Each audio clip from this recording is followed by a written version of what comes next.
Comic Timing is member supported by listeners like you over at patreon.com/comic timing. We thank you so much for any support that you give to the show.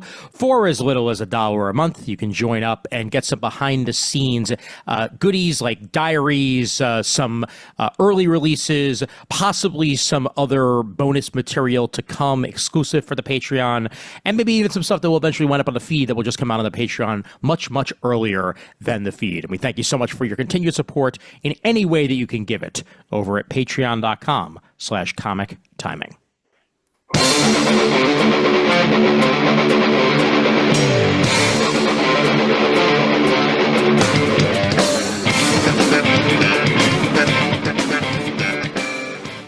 Hey there, folks. My name's Ian Levinstein, and welcome to episode 228 of Comic Timing. And we're back for part 2 of our X-Men, I guess you could say, not quite retrospective, but just more the From the Ashes reviews as they are coming out. We've got 3 more of those books that we're going to be covering here. Brent Casino returns once again with sick kids that are hopefully feeling a little less sick. Brent, what's going on? They're fine. They're fine. I feel faked out. They were just playing hooky, huh? You know, you say you got fever and chills and a body ache and you have no fever, and then you're fine by the time you get to the doctor's office at 10 o'clock and you're going, should I send this kid back to school? Oh, boy. But then do I have to go back to work? I mean, we've all done that at least some point in our life. Well, they know how to put a water bottle under their pillow to simulate a fever and get off a day's work. So, I mean, I've already called out for the kid. I called out for me. Like, I'm going to call in. Everybody's going to be like, why are you back? I'm like, well, you're right. I should turn around and leave. That's fair. At that point, you're committed. Yeah. You are. And why are they back? Ladies and gentlemen, the Raging Bullets crew. Sean Whelan joining us once again. Sean, welcome back. It's a pleasure to be here. And, of course, Jim, the Duke of, Segulin. How's it going, eh? Doing good. So this episode, we are going to cover Uncanny X-Men, Phoenix, and Exceptional X-Men. And I decided not to cover X-Force. That was kind of my decision when I was suggesting it, just because I don't know why, but for some reason I have the least interest out of all of these books and Wolverine. Oh yeah, and Wolverine. But Wolverine. This is a solo title we're doing, but not Wolverine. Yeah, it's Wolverine to me is his own thing.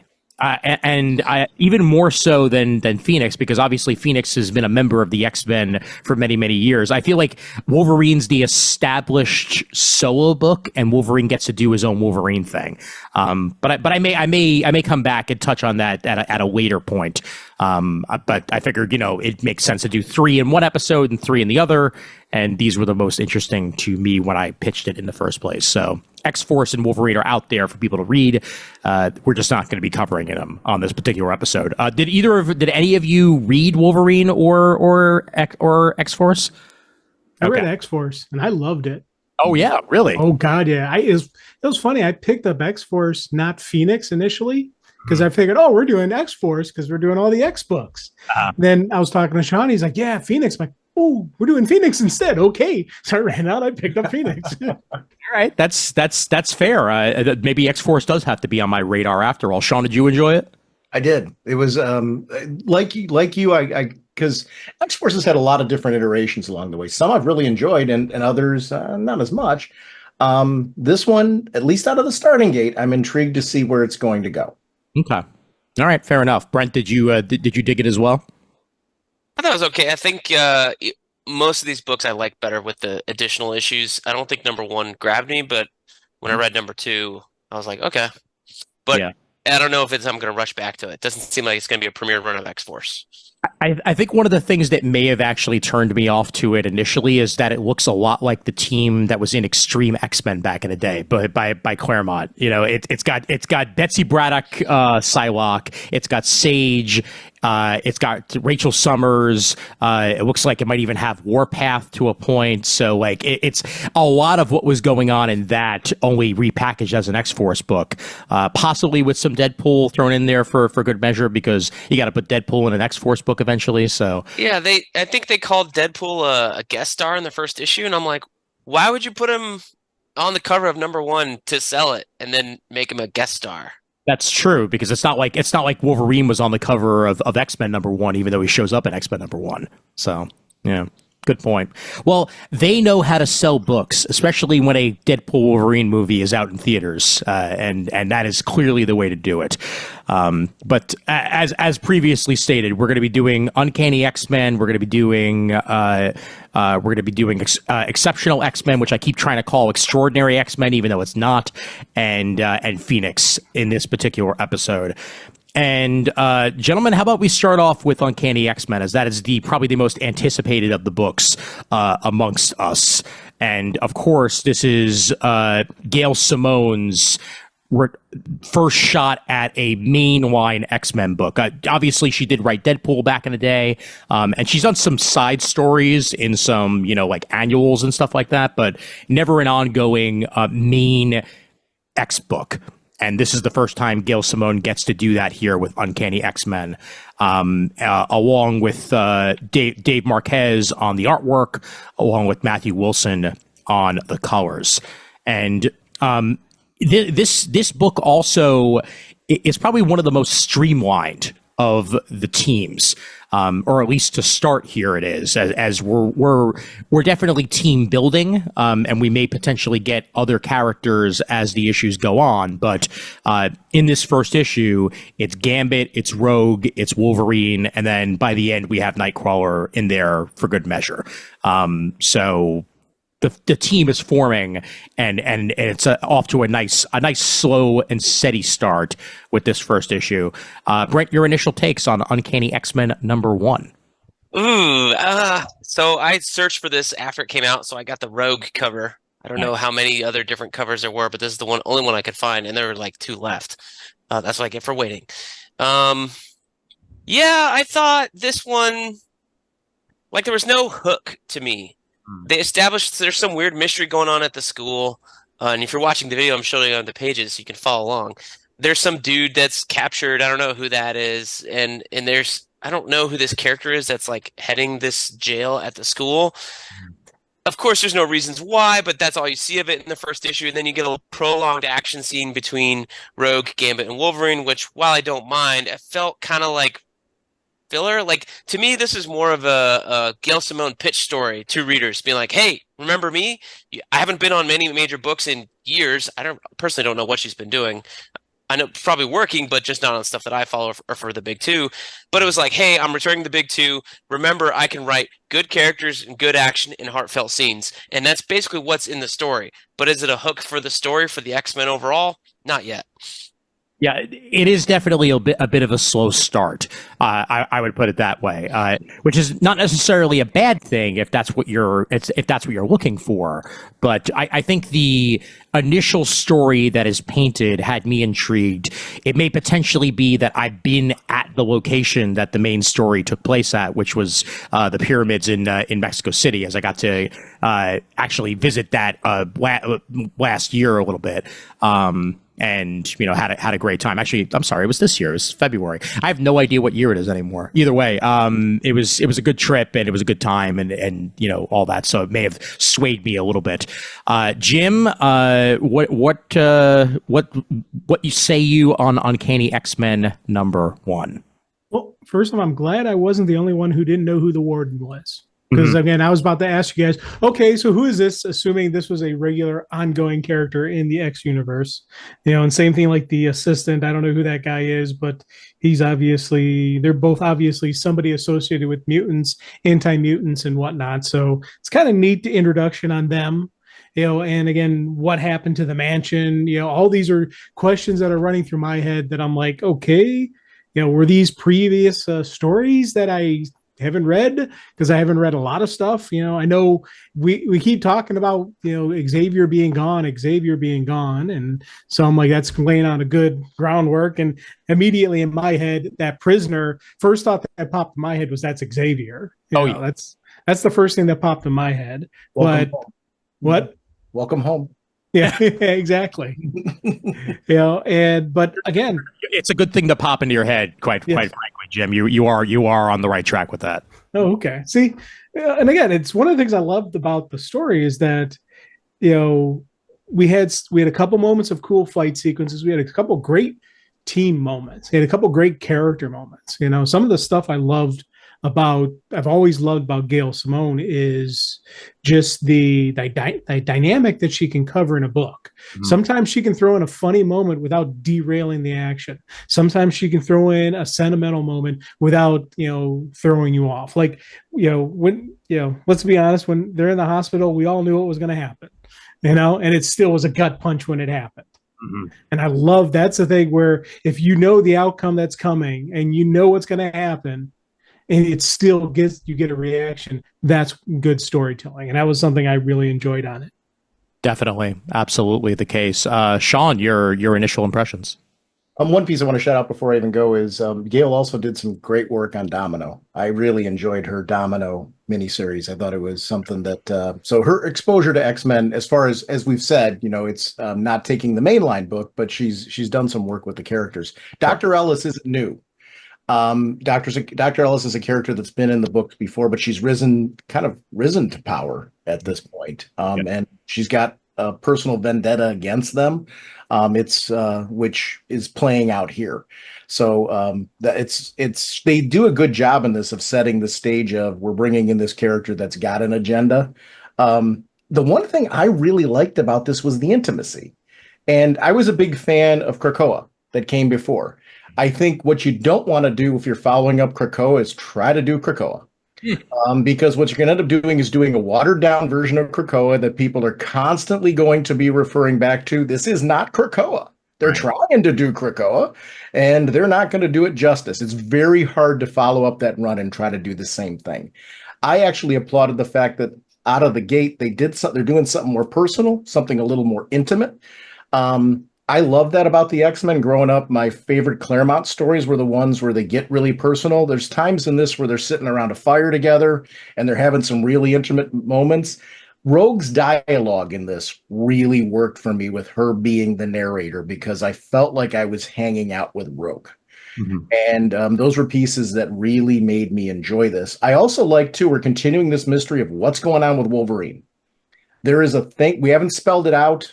There's something going on with him. They're trying to move this character forward, which I'm a big Wolverine fan. And if you want to keep hooking me into Wolverine, there's gotta be progression with him, which is hard to do with everything you've done to this guy over the years. They've kind of done a lot. We've seen old man Wolverine. We killed Wolverine. We brought Wolverine back. So now to be able to, at this point, have him addressing the fact that those things happened to him and he's in a different place, was something I thought out of the starting gate. I love when continuity is brought in and you feel like they're trying to take that forward with the character. Right. So the intimacy of this was something, it's definitely not your story where you're coming out of the starting gate and go, man, there's tons of action in this. There is, and it's an appropriate amount of action where they put him up against a giant dragon. But really, this is much more about the intimacy of the characters and getting to know where they're at, which is going to be different coming off of where we were at with the scale of the story we were getting with Krakoa. And so it's definitely different as far as off of that piece goes. But out of the gate, I really liked the personal connection with the characters. It's a piece that kind of took me back to what brought me to X-Men from the beginning. Yeah. That's and I would agree with you, especially with the Wolverine stuff, that whenever you get behind the scenes of Wolverine in one form or another, it's usually for the better. Him being more than just this, crazy guy with claws is what I like to see. And it's the way that Claremont wrote him best, and it's the way plenty of other writers have written him best, where he has a heart in there. And he shows his age. He shows the fact that he is over 200 years old at this point and has seen so many of his friends and allies and even villains come and go during that time. It really adds layers and depth to the character. And these initial scenes with Wolverine, getting the gift of the alcohol from his dying friend, really, I think, propelled the state of where Wolverine is forward in this particular issue, and will also probably do so for the run of this book. It's putting Wolverine in a very nostalgic state, while at the same time also wondering where his place in the world is going to be moving forward. And I highly appreciate that from a character like him. And the same can be said even for Rogue and Gambit, because they've been married for a little while now, and Rogue is trying to find her feet in the X-Men, whether or not she's actually suited for a lead role, whether she's suited to be the head of an X team. She herself doesn't even know that. Sure, she's done it before. Not for long stretches, but she's been the leader of the X-Men. I believe that was during Claremont's initial return back in the day, where I think it was him and Lionel Francis Yu on the artwork for that, and Rogue led that team. So it's not her first time, but she certainly seems to be in a more confident place than she was. And it may be the fact that her and Remy are in such a good place right now that's definitely assisting that. Speaking of Lionel Francis Yu, I do feel like Marquez is channeling Lionel Francis Yu in a lot of ways with this artwork at his best, and I am a big fan of what he's putting out on this. The renderings on the dragon in particular are extraordinary. But yeah, I really dug this book for the personal elements more than anything else. I think that executed that incredibly well. Yeah, Wolverine's been through some stuff recently, like the whole Beast situation. One of his best friends went evil, and he had to go after him as part of X-Force. Then at the same time, his Wolverine book, a bunch of people died in it, not to mention Deken, or Ahiro, as I think they call him now. I don't know why they changed the name. Honestly, I don't know. But he got cut up really bad. Now he's a Helverine and not quite around. I don't know. I thought there was other people that died, but then he killed Sabretooth again for the third time. Yeah. And then his home got ripped away. He was in an unacknowledged throuple with Scott and Jean, so he's going through a lot. Like, whole world turned upside down, and again and again and again. But when did Rogue and Gambit get married?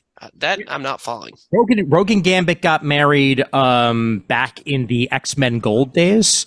It was in the 90s. No. This is the 2000s. This was before Krakoa. Basically, yeah, before Krakoa. They got married in the issue that Kitty and Colossus were initially going to be married in. Okay. Yeah, at the end of that issue, that marriage does not wind up actually happening, and a marriage still takes place, and it's the marriage of Gambit and Rogue. So that must have happened after the Batman 25 or 50 fake out with Catwoman. People were like, "We wanted a marriage, darn you!" Wasn't too far after that, from what I remember. So I love that one too, because Kitty and Peter were supposed to get married, so they decide to back out of that. Yeah, Kitty doesn't, decides at the last minute to back out of that, and all of a sudden during that same wedding, hey. Wedding's all set up and ready to go. How about we get married here? it was such a sitcom moment, like it's like straight out of like Grey's Anatomy, where we're supposed to get married, but no, I pine for another, and then run off, and then two other characters who are in love are like, well, I mean, everything's all set up already, so might as well, and then that was that, and then they ran off and were Mr. and Mrs. X for a while in their own team book for a couple of months there in the X books. So yeah, they have been married for a little while now, but this is kind of like the first real time they've gotten to sink their teeth in, as it didn't really have much to do in Krakoa, from what I remember. They weren't front and center. So this now gives them the opportunity to be back front and center. Jim, when did she get the ability to touch people? Because that's something that, again, I've never known her to be able to physically touch somebody. Yeah, because I was gonna ask the same question, Jim. Great timing, because I didn't know if the kid, like, I don't remember. I know Rogue's powers, but I didn't know if she got this weird ability before and didn't remember it. But I didn't know if the kid like had a vision at the same time that he touched Rogue, or if he touched Rogue and then got the vision because Rogue's sapping his powers. And then if that's the case, why didn't Rogue have the vision? So, any hints? I know she's had more control over her power in the last couple of years, dating back even to like the Excalibur days, where that like fourth run of Excalibur that Claremont was on, when it was mostly Magneto and Professor Xavier in the ruins of Genosha to start with. Eventually, she wound up being a part of that, and I think even in X-Men Legacy, she had some stuff to do with her powers and gaining further control over that. So that has been a long time coming. And if memory serves, it has been established with the character since around then. I know she definitely had full control of her powers in the Uncanny Avengers run that she was a part of. So this isn't entirely new. I think Krakoa may have helped with that a little bit because, Krakoan mutants kind of had like swerves in their powers over time, but she can definitely touch people more now than she could. But I think she has to have focus. If she's not focused, then she could still potentially use her powers the wrong way, and zap somebody when she's not looking to. I don't believe that happened here with the kid, though. I think that's entirely separate. But let's talk about the kid, actually, because that was talk about like an emotional beat in a story. This was reminiscent almost of like that time that Spider-Man met up with that dying kid and revealed his identity to him in an issue of Amazing years and years ago. That's kind of the moment that's brought forward here as the X-Men essentially make a wish to a dying mutant. And give him the wish of meeting the X-Men at least once in his life before he passes. So pretty emotional stuff here, especially for a first issue. Yeah, and it was, again, I don't think Rogue had anything to do with the kid. I think it was because even Wolvie is picking up with his senses, knowing the kid's about to crash. He was picking up that, so that because he told the doc, "Hey, get the family back here now." Yeah. His senses were picking that up even long before, while the kid was still like, "Hey, how you doing?" Everything's hunky dory with him. Now him having having his vision right as he has the massive stroke, I think the powers could have kicked it on and made things worse for him. But he was already starting to go before that. Yeah. I did think there was a partial two-way exchange between the two. Mm-hmm. I agree that I don't think like Rogue didn't kill him or anything like that. I don't think it was that type of situation. Yeah, she didn't get arrested, so that's what I was like. It must not be her powers if she's not being blamed immediately. Because at this point, I feel like everybody would know. Don't touch Rogue the same way they're like, hey, don't grab Wolverine against his fist because you're going to get stabbed, But I felt like her emotional reaction afterwards, and even just the way, if you watch the way that whole sequence plays out, when that hand touched, something happened there. So, I mean, there was definitely something that was going on between the two of them, but there's definitely her abilities are definitely, at least it feels like her abilities are much more under control. Mm-hmm. I know Gambit. I know her and Gambit. One of his powers play into that somewhat too, because he's able to extend that aura of his, right. And that was the thing that's been established in comics as well. But I don't feel like I didn't walk out of that scene feeling like Rogue is the culprit here. Definitely not. Although part of me wonders, was the kid dying or was it the flare of the powers that led to the kid dying? Which did Wolverine smell? Did Wolverine smell, imminent death, or did he smell the powers erupting from the kid? It's kind of 6 in one, a half dozen in the other in this situation.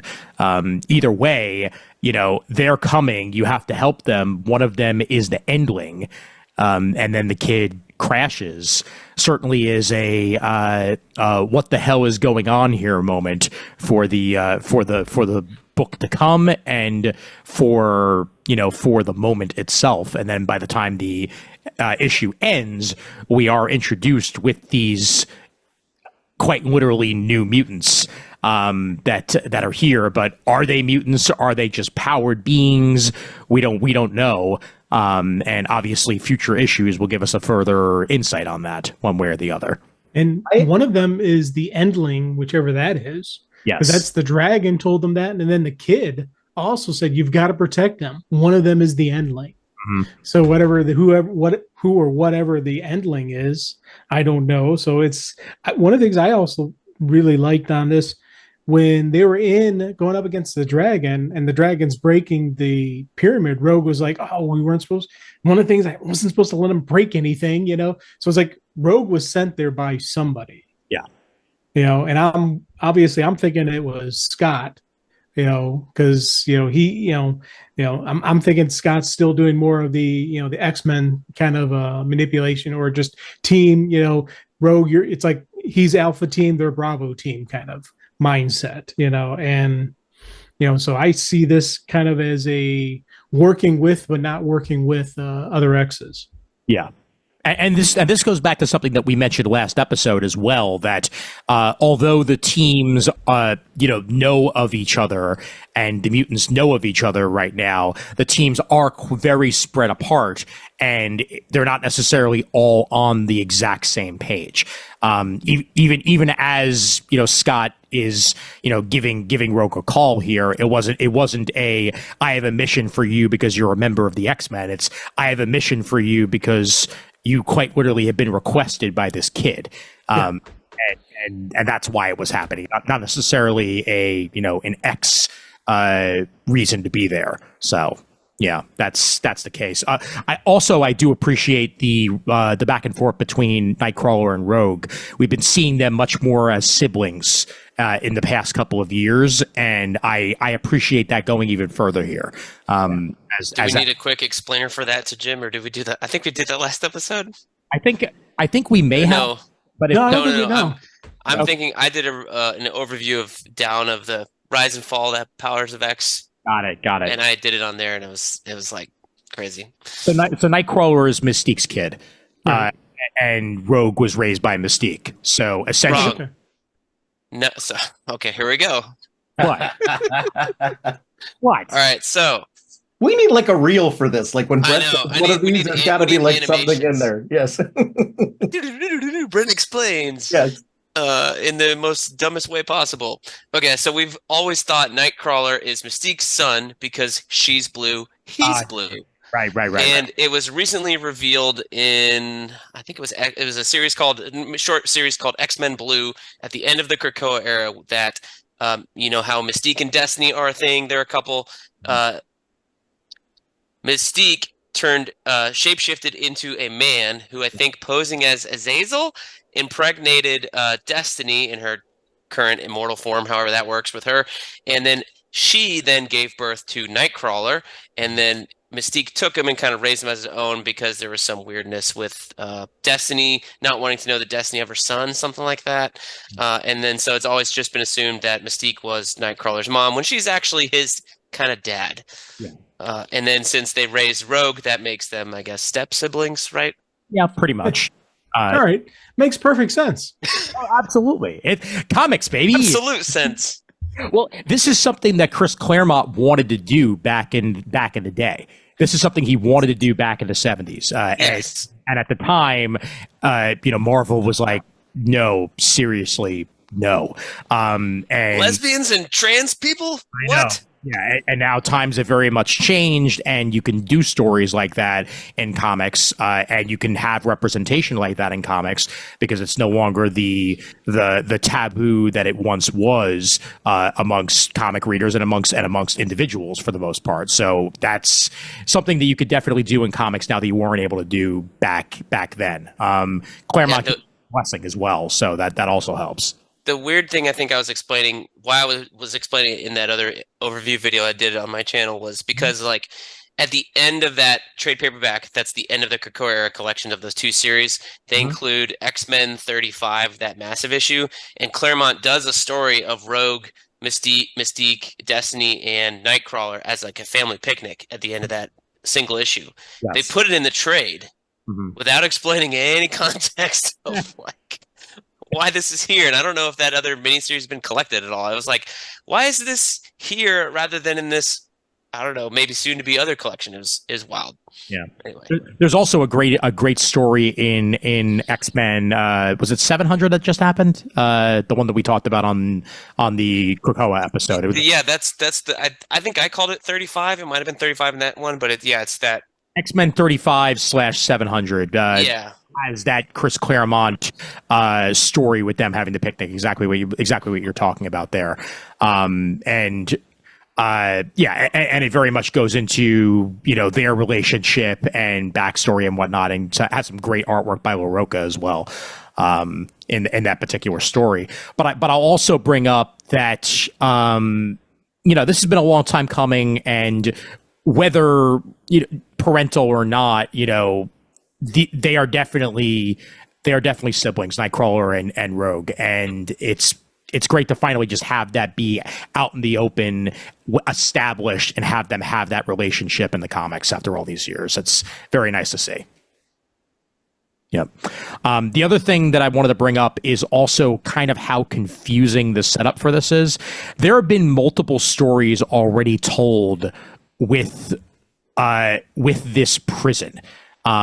There was a Free Comic Book Day story that was told with Dr. Ellis inside of the prison, and there was also even a backup in that X-Men 700 that takes place there, with where you even see who the prisoner is. You 100% see that it's Xavier. I thought he escaped during that, or that was.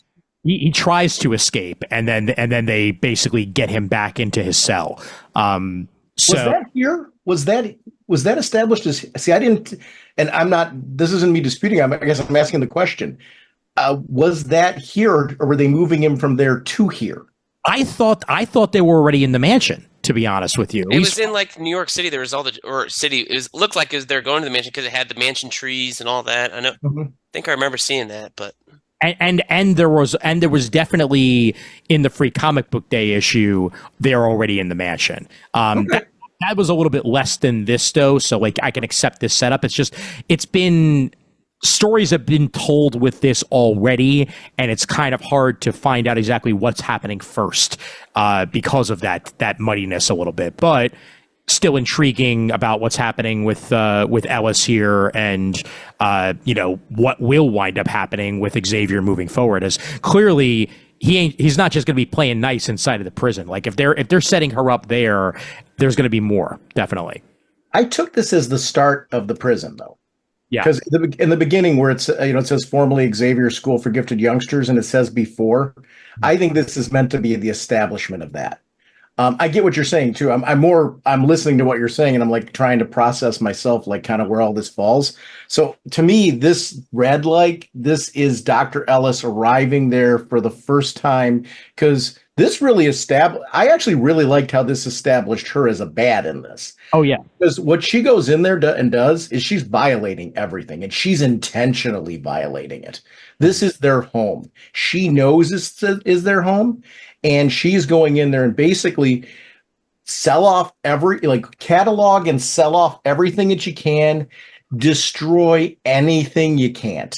Yeah. Leave no piece of wood, leave no piece of identity still intact.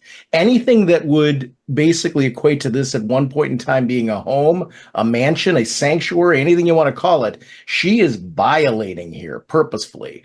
Yep. That is vindictive and downright evil in a twisted sense. And then if we are correct in our assumption on who this person is, and that is in fact Xavier, basically walks and says, "Welcome home. We're going to be doing some remodeling," with all of us knowing what that remodeling is. This is a horrid. I mean, I don't know, man. Somebody coming in and start tearing apart my home and breaking all my stuff. You look behind me, you see, like, I don't know, you touch any of my stuff over there, we're having fights.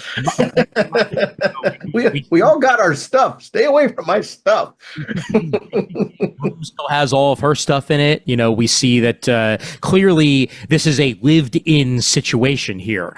It's not like they had the opportunity to go and pack stuff up. Because I guess a lot of stuff just stayed there while everybody else was over in Krakoa. So that's unfortunately the state of the mansion as we leave it here. It's just going to become a prison in one form or another. So we'll see how that winds up turning out. What do you guys think about Kitty in this? As obviously we're going to see more of her in another book that we'll be talking about shortly, but clearly well established here that, as we said, the X-Men are not exactly all on speaking terms right now. Kitty is not a happy person and does not want anything to do with this potential X team that Rogue is putting together. One of the things, oh, go ahead. Well, I was going to say that's one of the things that, you know, we'll talk more about in the next book, you know, because Kitty is a character I've got so many questions on, guys, you know, just to let you know, and especially when we get into her book, that's going to be, there's a lot of stuff. I was like, there's a lot of anger there. I wonder what happened there. No, definitely. Yeah.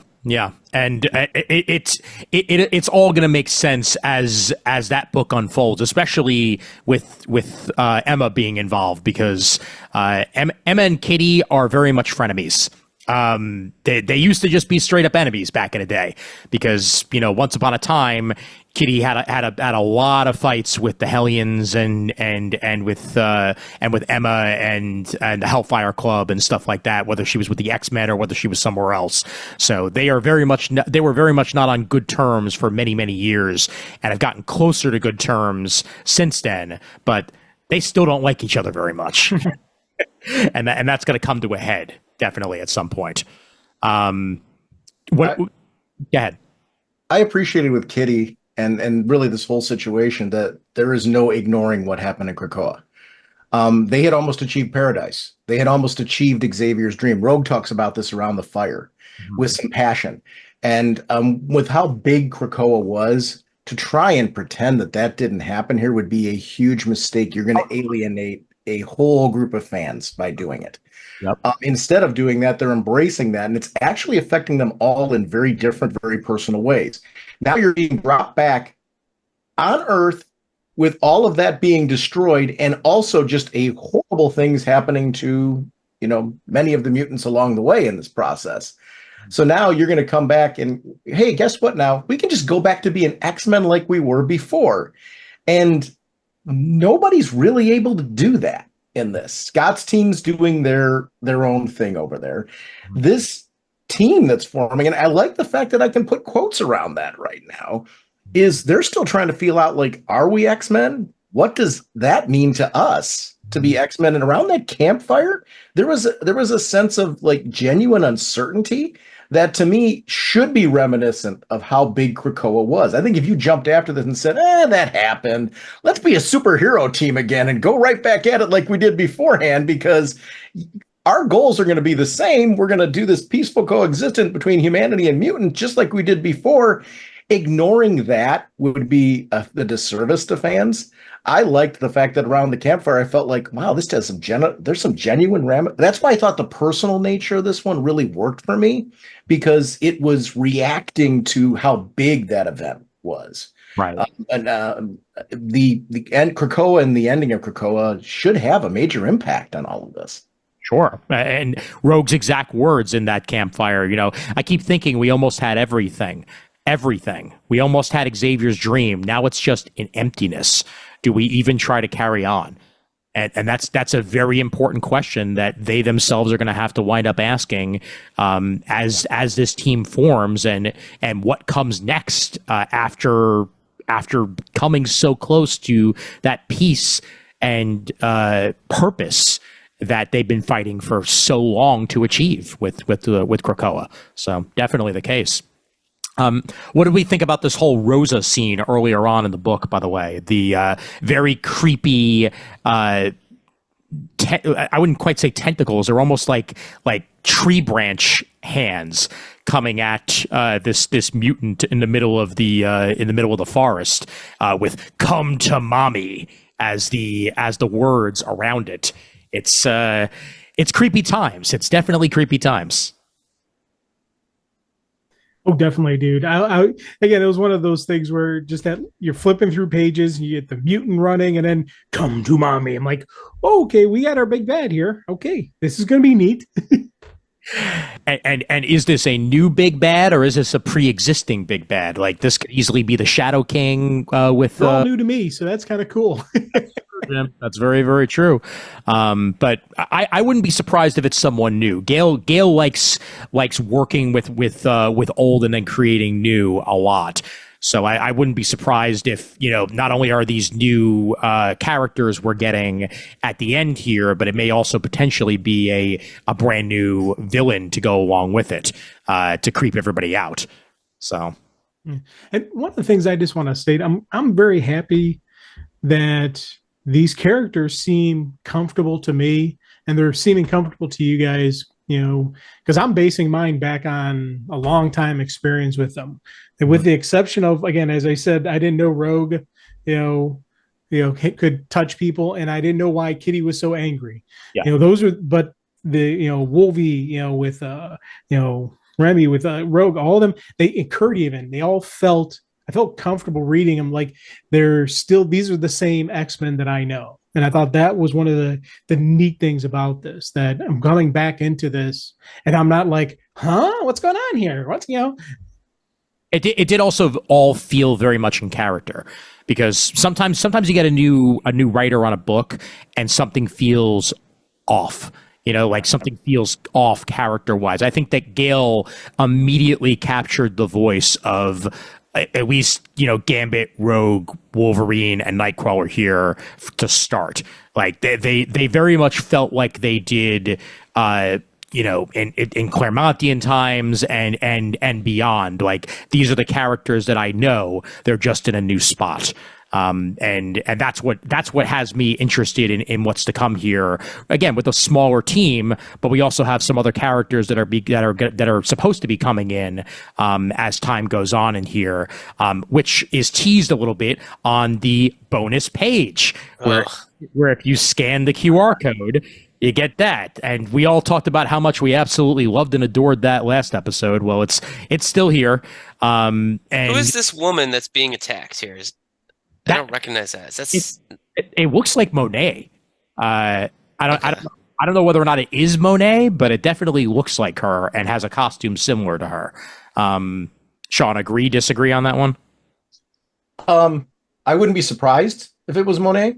I did look back at the one of them that's doing the attacking is one of the ones coming from the woods. Right. Well, all three of those characters, like the guy. Yeah, with the ninja mask, he's there. The girl with the multicolored suit, she's there, and then the dude with, almost looks like a no face above on the top. He's also on the other opposite page. Yeah, I wasn't like thinking if they Monet actually printed this in the freaking book.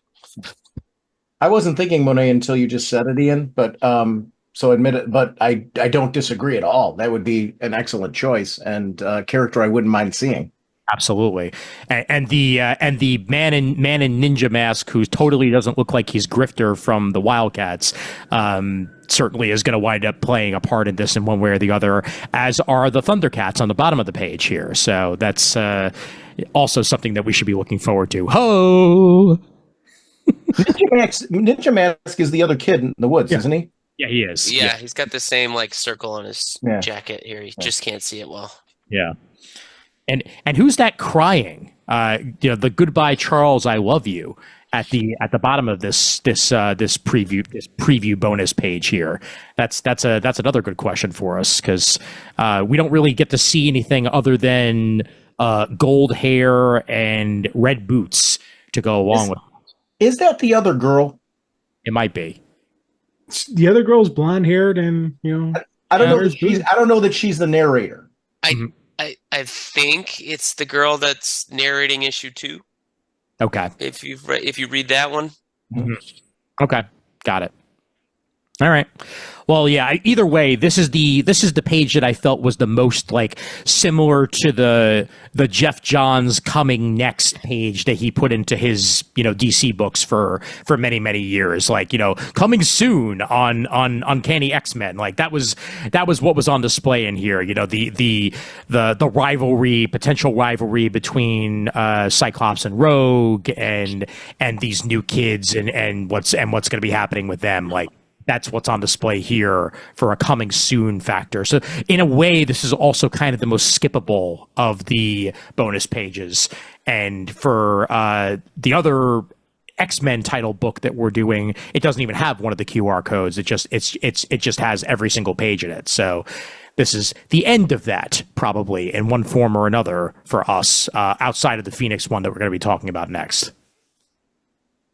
But overall, what are our final thoughts on this? Where do we put it, and where do we rank it? Brent, what do you got? I'd give this a 4 out of 5. I like this one the most out of these three. It's way more fun to read than I thought.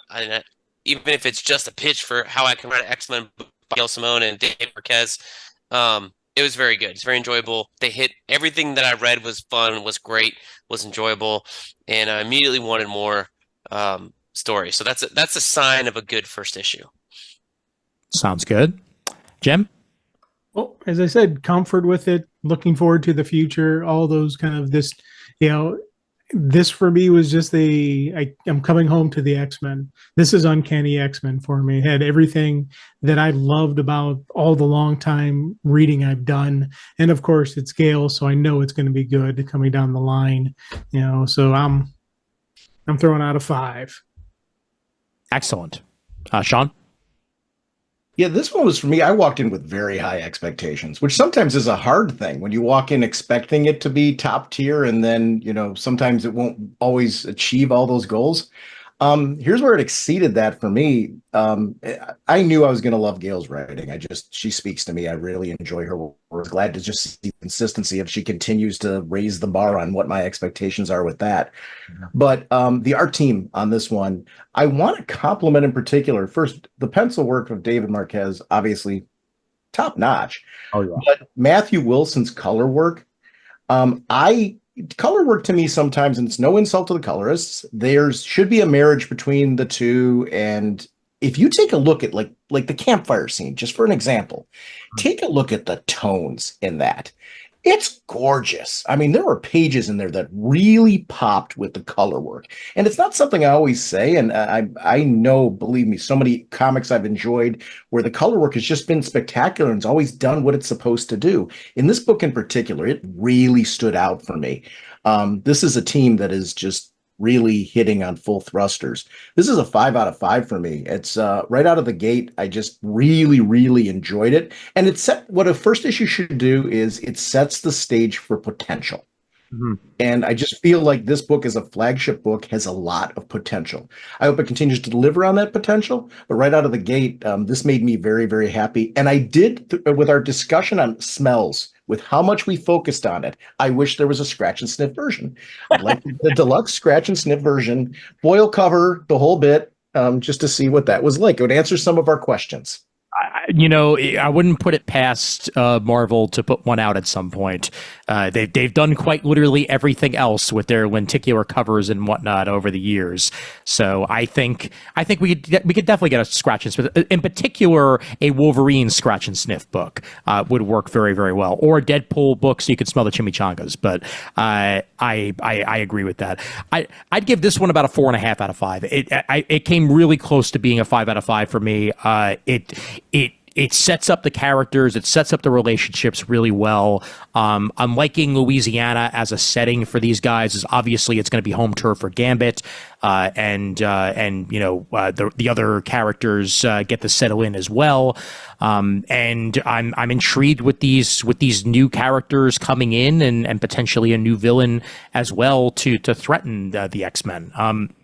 Sometimes it can take a little while for a writer that has not written a book like this to really get the feel of a team book. And Gail is a is a seasoned veteran when it comes to team books. Secret Six is one of my favorite team books of all time, and I think she hit the ground running with this one. So I'm very, very much looking forward to reading more of this. I will probably wait for Unlimited, so I have a little while longer to wait than if I were to just go out and buy it, because these books are all coming in at $4 or more at this point, which is a heavy penny. And if I'm going to pay the $100 a year for Unlimited, I'm going to wait for Unlimited. So that's probably where I'm going to be heading on that one. But can't wait to read issue 2 when it's available. Definitely. Gail, I have a pitch if you're listening. Arc 2, X-Men on a bus tour. Ooh. All 50 states. Oh, God. We've done New York. We've done Australia. We're in Alaska. We're in Louisiana. Let's just circle the country, man. What is this? Superman walking across the country here? Like, come on. It was way more better with a team. Yeah, I know. That problem, JMS did it solo. That was Superman's problem. Should have taken Jimmy with him. We could have had some banter. Oh my God, that's and by the way, JMS, that was not my favorite era of Superman. Just gotta say. Even he didn't like it so much that he left and let Chris Roberson finish it. Remember that? That is true. That is very, very true. Let's rise like a phoenix for our second book here. As Stephanie Phillips steps in on the writing for this one, and Alessandro Miracolo on the art chores. As one of the reasons that I picked this book over Wolverine is that this is the first ever solo book for Jean Grey that's been something other than a miniseries. And same can be said, if Storm had come out, that would have been my pick. It's just Storm doesn't come out until October 2nd. I will definitely discuss it on the show when it does come out. But this is new material here, and it spreads the X-Men even further across, because usually Jean is where Scott is. And this is very much setting up the space area for the X-Men. As one of my favorite things for the X-Men to be is in space. And that's what Jean is doing here. This is a newly established Jean Grey that is fully integrated with the Phoenix, with, as of now, no hint of dark in the process. This is also not a clone of Jean Grey with the Phoenix. This is Jean Grey as the Phoenix. And she's dealing with these powers, and she's learning about herself and growing. And there's a full integration here for probably the first time. And I really look forward to seeing where they're going to take these cosmic adventures moving forward, as we already have, Scott's daddy and the in the mix in one form or another, and that makes me very, very happy. But we'll start off with Sean this time around for initial impressions on Phoenix in space. So spinning off X-Men characters solo is a hard thing to do. I mean, we're used to miniseries and things like that, and usually they're meant to be side stories, and I've always enjoyed them. But the main events always occur in the main titles. So spinning a character out into a solo series, the first question's got to be, what makes this a series? Mm-hmm. And I think with Phoenix, what I'm really enjoying with this one out of the gate is everything you said before about the integration and all that. Also, what you've got is history, reputation, and responsibility. Yeah. She's got to deal with the fact that there's nothing about any of this that explains away the past. She's got to deal with the past. Yep. And I like that all of that continuity. You mentioned Dark Phoenix. Dark Phoenix still happened. Oh, yeah. There's a part of that still, that still sits on her shoulders. And I like that that's something that doesn't go away with this. And it's something that's going to travel with her now because of who she is. It's her name. It's her reputation. And those are pieces that are factored in this. I liked when she and Scott are having interactions in this, that you're getting that sense of long history. And these are two people that love each other, but she's got a journey that she has to go on right now with all the change that you're mentioning. And that gets me intrigued to read this series, which is, I think, a hard thing to do when you're used to the X-Men concept being a team book type of thing. I said it earlier with the fact that he was saying, I kind of look at Wolverine as a separate thing. Yeah. can you look at Phoenix as a separate thing? And I think this has done a really good job of giving it itself out of the starting gate an identity that makes it worth going on that journey of it being a separate thing. Mm-hmm.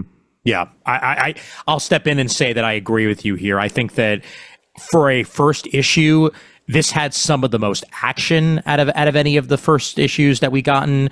It had some of the most storytelling and structure that we've gotten, as you said, the mind meld between Jean and Scott being on display, that even when they're apart, they're still together. I like their introducing Nova into the mix here. It's been a while since we've seen Richard Rider at all in Marvel Comics, and now he's running around again in the Nova suit and calling on Jean Grey for help, because she is a beacon of help now, even though there are many people out there that it's on display in this book as well, still see the Phoenix for its dark past. It seems to be a bright future for now.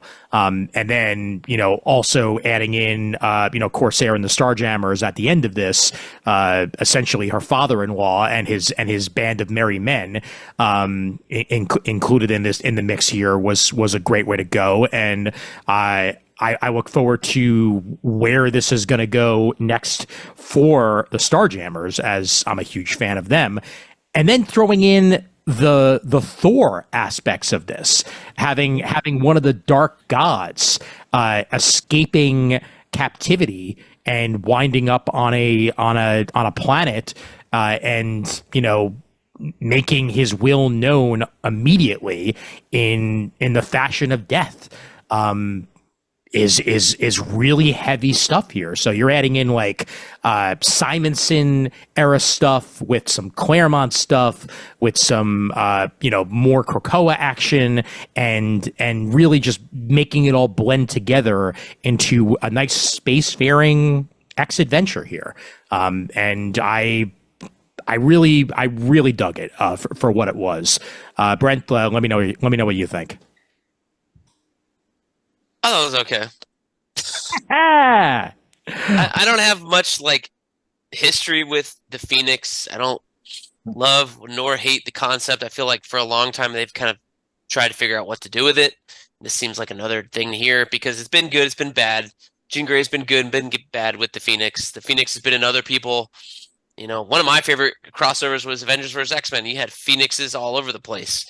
So I don't know. I kind of like that idea more than just one in Jean per se. But I'm not married to the concept in general. Yeah, it had a lot of new characters that I did not know, so I could take them or leave them. I guess that's where my not disdain, but mediocrity feeling is coming from. It's okay. I like the art. I like the nothing against the writing. Yeah. I like the Black Order. I'm interested to see more of them, and I did see more of them. I will say, issue number 1 didn't do anything for me, but I did pick up issue number 2 when I was going hunting for all these single issues, and I liked issue 2 way more than I did issue 1. So please don't take my meh of issue 1 as a bad review. Issue number 2 I think was way better than 1, but I think because 1 is so much setup, and that you get to not spoilers for 2, but there's so much more fun interaction with Corsair than there is dialogue in here to make you feel for Jean. That I don't know. This just was meh. It's more of the same. All right. Fair enough. Jim, you're definitely familiar with the Phoenix. We know that much. Yes. But not a lot of the in-between. And what say you on this Phoenix? Well, I'll be honest with you. I dig this. This was, again, very comfortable going into this. I know who Jean Grey is. I know who Phoenix is. I know all that. I'm like, yes. And I agree. I like the fact that she's in outer space, not on Earth. This is where she needs to be. This is where she needs to tell her story, and it needs to be, a little bit different than all the other X books. And it needs to have a different feel to it and a different groove to it, and it does. And I like the fact that the little girl, who's watches her father get killed, is our narrator throughout this. Mm-hmm. I like the usage of that little kid. It's, again, I don't know, I intentionally didn't read issue 2 yet. I wanted to wait until after our conversation to jump on issue 2, but this was one that I'm like, I have to read issue 2 just because I want to see where this plays out. I want to see what happens with that little kid, what happens with Jean. When does Jean and her actually meet? Because she's talking as if, they've already met. Right. So she's telling the story. So I want to see when Jean is on that planet. How is Jean interacting with that kid? That's kind of stuff that's got me, interested. And on top of it, I thought this was really cool looking artwork. I like I'm going to also kudos on the color team because this really, the fiery Phoenix pop, and you needed to have that kind of pop to it. So this was, for me, was an enjoyable read. And again, I didn't know we were initially covering this when I was first picking up the books. I thought we were doing X-Force. So like, oh, I got to read Phoenix. Oh, okay. Ooh, I'm glad I did because I probably would have skipped over this. Mm-hmm. I would have focused on the other X books. I would have focused on Wolverine as the solo issue, not, Phoenix. But now I'm definitely reading issue 2 and seeing where that goes. Mm-hmm. You going to say something there, Sean? She did meet Phoenix, right? I mean, or at least has the history with Phoenix, because wasn't she talking about like her father's stories and like that destruction wasn't she there? Am I missing that point? Well, she's there for the destruction, yeah. You mean the earlier scenes in the book? Yeah. Yes, because she's narrating through that, like I mean, that's the point. That's the pivotal point that like starts her. That's where we get the reveal of why she has this hatred, right, of her. Yeah. That's certainly the case, and this is modern day though. This isn't that far. For me though, I'm wondering whether or not the narration is taking place, very far in the future, like when she's an adult telling the story to kids, or whether or not this is the kid telling the story. Maybe that'll become a little bit clearer on as the story gets told. But she definitely had interaction with the Phoenix at one point, not very great. But at the same time, the Phoenix is there to save, not to hurt. At least it looks like from these early pages. So it's hard to say. It really is. But I want to know more. Yeah, I want to know more too. I definitely want to know more. And one other thing that needs to be brought up, especially with this, is the redesign of the costume. Now, with Phoenix being as well known of a character as she is, especially that particular costume, it takes a lot to redesign it. And I've seen some positives, I've seen some negatives online. I think this does a very good job of combining Jean's original look with the Phoenix costume, and blending both sides of herself together into one look that's cohesive with the narrative being told in this story of her essentially being a reborn Phoenix. I think makes a lot of sense in this book. And I dig it for the most part. What are you? I agree. I'll tell you, I'm echoing right along with you. There's a couple where you have that more traditional Jean Grey costume merged with the Phoenix, and it's a really cool looking. And again, I still got to say I love the a connection born from fire and ash. That is where our story begins, with fire, ash, and that image of Jean on there with the fiery Phoenix behind her. It's just like there's some brilliant artwork going on along with the story being told. I dig this. Yep. Not a fan of this costume. Doesn't make sense to me. Really? Why?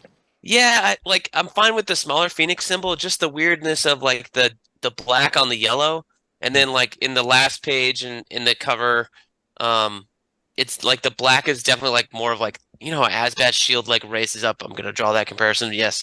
And like on the last page, it's there's like a distinct separation between the yellow on her as being part of her shoulder shirt, and then the black being like an armor piece. And all this is made by her thoughts. Like, she manifests this costume. Mm-hmm. So like, if you're gonna manifest a costume, why is it so complicated? I don't know. because she really likes the 90s. I don't know. That's what I think of when I think of complicated costumes. But I don't know. The boots are a little weird. They're not really boots per se. Like, there's no rhyme or reason for her to have the black designs other than to make it different from the last green Jean Phoenix costume. I don't know. Well, the black to me just again harkens back to her original Marvel Girl costume more than anything else. And kind of trying to, blend the symmetry between them. But Sean, what did you think about the new costume? I mean, everyone's going to have their own opinion as far as these pieces. But for me, I got what you did, Ian. I thought it was going to be a merger of classic Marvel Girl with Phoenix. I think it's Jean kind of having a costume that represents all of her history versus just the Phoenix piece where, when she emerged as Phoenix back in the day, that was a primal experience. This is very different, where it's much more grounded. Jean now has, as you mentioned, it's fully merged. So we're seeing a true representation of Jean here. I liked it for the most part because I always liked the Green Phoenix costume, but I liked that we're not throwing Marvel Girl out the window with this. And I felt that that's what they were going for, and it was for me, it was successful. But I think that it's true. I think a lot of this has to do with, and I think, what did you read? And it's nothing wrong if you haven't, if your experience is one of, you've had less experience with it, then you're going to approach this with that eye. And there's nothing wrong with that. I think you're going to have a wide variety of opinions on this based on what your reading experience was and what your passion was for that reading experience as well. Yeah, I read all this stuff, so seeing the merger of it, I found it was cool. But that's tapping into the kid in me, and so it was successful in that end. and I think when if the black is there, if the black is there, like you're showing this image here where she's like all fiery and stuff to give her some differentiation when she makes that form, then we're just not being consistent because there should be black stuff on her legs. That's all I'm saying. Yeah, that's fair, and maybe that'll be a tweak that they wind up making moving forward. But I do definitely appreciate the accentuation that when she's flared, you have a little bit of that black to break it up, and she still has the Phoenix emblem and whatnot when she's all fired. So that I dig, but I do agree that there could be a little bit further differentiation than what's there. So fair enough. I also am very much looking forward to reading future issues of this. It hooked me in, and it might just be that, again, some of my favorite X books are the ones that take place in space. Whether it's stuff with Lilandra and the Shi'ar, whether it's stuff with the Kree, whether it be anywhere in between, those have been some of my favorite eras of the X-Men, and it's why it makes so much sense to have at least one of the books take place in space. And this time around, it's not a team book. It's the character that makes the most sense to be in space. And that, of course, is Jean Grey, the spacefaring Phoenix. So smart. Question is, how many issues is this going to last? There have been many quote unquote ongoing books with characters that hadn't had ongoing stories before that have only lasted about 12 issues at Marvel. And it'll be very interesting to see how long the Phoenix book does actually last on its own, because we've got Storm. Those are the two big ongoings that are launching off of this. Dazzler is a mini series that's been established. So I think of the two, I potentially see Storm as having more legs to be a further ongoing, just because of how popular a character Storm has become. But if they tell a good enough story here, maybe we'll get more than 12 issues. So that's remains to be seen one way or the other, definitely. I'm hoping Storm is just straight up Mars stuff again. Because that I feel like was a thread left hanging from the downfall of Krakoa, was Arakko and Mars and all, her being Queen of Mars and all that. That's a good point. Go ahead, Sean. Two other quick comments. Just one real quick. I don't want to ignore the fact that you mentioned the Asgardian piece off of this. I love the history of the X-Men and Asgard. Oh, yeah. So I was glad to see that brought into this piece, because it was just something that made me happy growing up when those stories were always so classic. It's funny, and Brent, you may agree or disagree. I actually want your thoughts on this. So one of the things I noticed about the color work with regards to that black. It seems like it was gradually fading away the more she was tapping into the power. So like the more exertion, the more we'd see the Phoenix Force energy grow, you would start to see it vanish. I don't know if that's a deliberate choice. I like it. If it is not, then I'm a little bit more where you're at on that piece. If you take a look at the page where we see like the black initially, and then you take a look at the next page, she's exerting more power there, and you start to see the black fade even more as the energy envelopes her. And then as she kind of zaps out of the energy, all of her color starts to return back to the costume. If that's a choice to show the level of exertion of power, I like the use of color work to do that. Just because it's a neat way to show that she's going mega at this point in time, which I think that's an intriguing choice. But if they're not doing that, then well, there was points on that page Ian had up earlier where like oh gosh, like even I don't know if the black was supposed to be there or not because her headband disappeared. Now I was kind of thinking the same thing you were. Like, is it a choice? And then there's another page where she's talking to Scott and she's got her hands like this, and it's almost like, I don't know if this is a weird like cleavage situation or whatever, but it looks almost like it makes the yellow part underneath her black shoulder piece look raised as opposed to underneath. So that's just where I'm like looking at this costume like this is confusing, like just for me. Yeah, and this may also just be something as simple as this is the first issue this is being used, and they haven't quite 100% figured out the language of the costume 100% yet. And I think that maybe as time goes on, it'll hopefully sort itself out a little bit. And if it doesn't, then it's proof that it might not be the best costume, and they may want to switch it up because Miracolo's a great artist, and that's on display here. We just need consistency, and I think that hopefully over time, once it's 100% figured out, we will get that consistency in the costume. But you will be happy to know that paging through issue number 2, I would have more nitpicks. Okay, good. It's not consistent, not yet. Well, maybe it is actually as simple as what Sean was saying earlier, that considering that this costume is being created by her and her mind, that maybe that's why it's inconsistent. Maybe that's my no prize right there, is like whatever she wants it to look like, it is. By the end of issue 6, it's going to be like when they brought back Ben Reilly the Scarlet Spider, and he had that weird hood costume, and they're like, screw it, we're just going back to the classic 90s hoodie by the end of issue 6. And Ian's going to have a lot of no prizes. Oh yeah. I always do one way or the other. So it's just, I love you handing out no prizes. there are a lot of people in my life that deserve no prizes, and really it just depends on what they bring up and what they don't, whether or not they get no prize. So enough said. By the way, this character of Pericus, I don't know if you guys realize this, but he was first created by Jurgens for the Heroes Return era of Thor.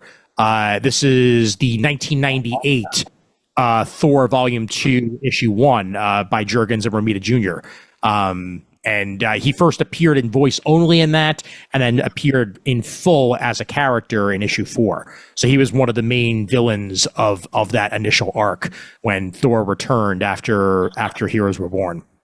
I read the first 25 issues of that run on Comixology Unlimited, and I do not remember that guy at all. That's all I have to say. I'm impressed that you're bringing it up because very similar to Brent's experience, I read it. Yeah. I didn't remember that. I'm like, until now, and like when you said it now, I'm like sitting there like, oh, that's cool. I'm like, it's a cool little wiki that wiki bit that I put up there because I knew I recognized the character from somewhere, and I just wanted to find out exactly from where, because he's been used in a couple of other places before, but that's where his initial appearance was. And this is also, by the way, another book that had the QR code, so I'm going to bring up that page here for anybody who didn't scan it. All 3 of these had the QR code. Yeah. This I think this goes back to Ian, or was it Ian or Sean saying that the narration was from the end, because that's got to be the little girl we meet that gets recruited by Pericles, right? Yeah. So the narration, I think, goes back to where she's in that form, who whenever that is, Yeah, that's a good point. And this is the page that actually makes me the angriest, quite frankly. This is a page that should have just straight up been a part of the book, rather than split it off into a QR code that people are either going to read or not read. Like this would have been an excellent last page reveal, which technically it is, but only if you open it up on an iPad. So yeah. Yeah, that's a great last page. Like the Black Order last page that they have is pretty great also, but it just comes out of nowhere. Yeah. Like that would have been a better last page, and just put the Black Order as the preview, I guess. I agree. Yeah, I'm digging it too. Jim. I think that this just got me even more hyped for what's to come. And it just, I hope that, like we talked about on the last episode, when they release these all in trade, that they just include these pages where they're supposed to be included as the last page of each book, rather than not including them, because it's, especially when it makes sense story-wise like this, it should be there. It really should. You didn't hear what they're going to do for the trade? No. Everything's QR code. Damn it. For consistency, it's all QR code, every page. I would absolutely love that if Marvel had the balls to just release a QR code book and just have 200 pages of QR codes. Oh yeah, absolutely. Hardcover. Yep. Hardcover with 2 different variant covers that are both QR codes. and then the last page has bonus content that you have to type in a website for. That's right. Yep. It's gonna happen. Just give them enough time, and they'll make it so. And yeah, the Starjammer stuff to come, I'm looking forward to, and I'm definitely gonna read the next couple of issues of this to see what I think about it. So absolutely, has me jazzed for this. Jim, are you jazzed? What's your rating? Oh, I'm jazzed, man. Horseman all the way. And it's funny, I recognized the guy, but I didn't know who he was really. So it's kind of, now hearing you talk, I'm like, oh, okay, now I want to see more. All right. So adding on extra stuff, and then that QR code page, that really has gotten me interested now. So, this is a definite, for not being initially thinking, oh, I'm going to be reading this, to now I have to have issue 2. Cool. What'd you say the rating was? Oh, Horseman. Oh, there you go. Nice. Woo! I agree with said statement. I think this is a 4 out of 5 for me. It gave me what I wanted for a first issue. It got me inside the head of Jean. It got me inside the head of Nova and some of the other characters involved with this. I'm intrigued by the not quite little girl anymore, who's clearly serving the whim of Pericus, and just how much she's going to wind up being a foil for Jean in upcoming issues. I want more Starjammers action. So yeah, this has me hooked. 4 out of 5, definitely for me. Sean? So for me, my first exposure to X-Men was Uncanny X-Men 160, May 1982. And then the stuff beforehand became my quest. I fell in love with the series. So the Dark Phoenix saga and the Phoenix saga in general, it was my quest to try and get all of those issues. Jean Grey is a character, especially Phoenix, as a character that became very, very important to me. It's so associated with that quest, finally getting to read that story and loving it. I really enjoyed this one. And it's hard to do a spin-off series, I think, of the X books for all the reasons that I think kind of we set it off this one. This, for a first issue, is a 4 out of 5 for me. And I got to admit, there's extra credit because of the love for the character. So I'll admit that piece. But as far as an introductory issue for a series, I'm hoping that it has legs to it. I'm hoping that this is something where, like you said, Ian, I'd like to see this be something where the story's so good it goes beyond 12, because I'm feeling it's going, that's kind of where these books go. And I'm hoping that it's always great if a story is like all of a sudden buzzworthy and we get those underground books where like it wasn't supposed to do this, but look what happened. So I wouldn't mind this being one of those that does. Yeah, it certainly very well could. You could also have stories that take place back on Earth if you want to change things up a little bit, and then go back into space. Like you have tons of options with this book, one way or the other. Absolutely. And Brent, and your inconsistencies with the costume and all, what do you give it? I give it a 3. Okay. Again, issue number 2 I loved a lot more than this one, so this one's 3. 2 is way better. Fair enough. All right, the third and final book that we're going to be talking about today is an adjective the X-Men have yet to have, and I feel like they've had every other one at this point. They've been amazing. They've been extraordinary. They've been extreme with an X. They've been uncanny. They've never been exceptional, and now apparently they are with this issue. Eve L. Ewing, the writer, Carmen Carnero, the artist, Nolan Woodard on the color art for this one, and letters by Joe Sabino. This is Exceptional X-Men #1. And this time around, I'm gonna start off with Sean to get initial impressions on this book. So this one was one where, first of all, I'm glad in its placement. It needed to be the last one out of the batch. Mm-hmm. And the reason being, I think if this had been earlier on, I'd be worried about this line.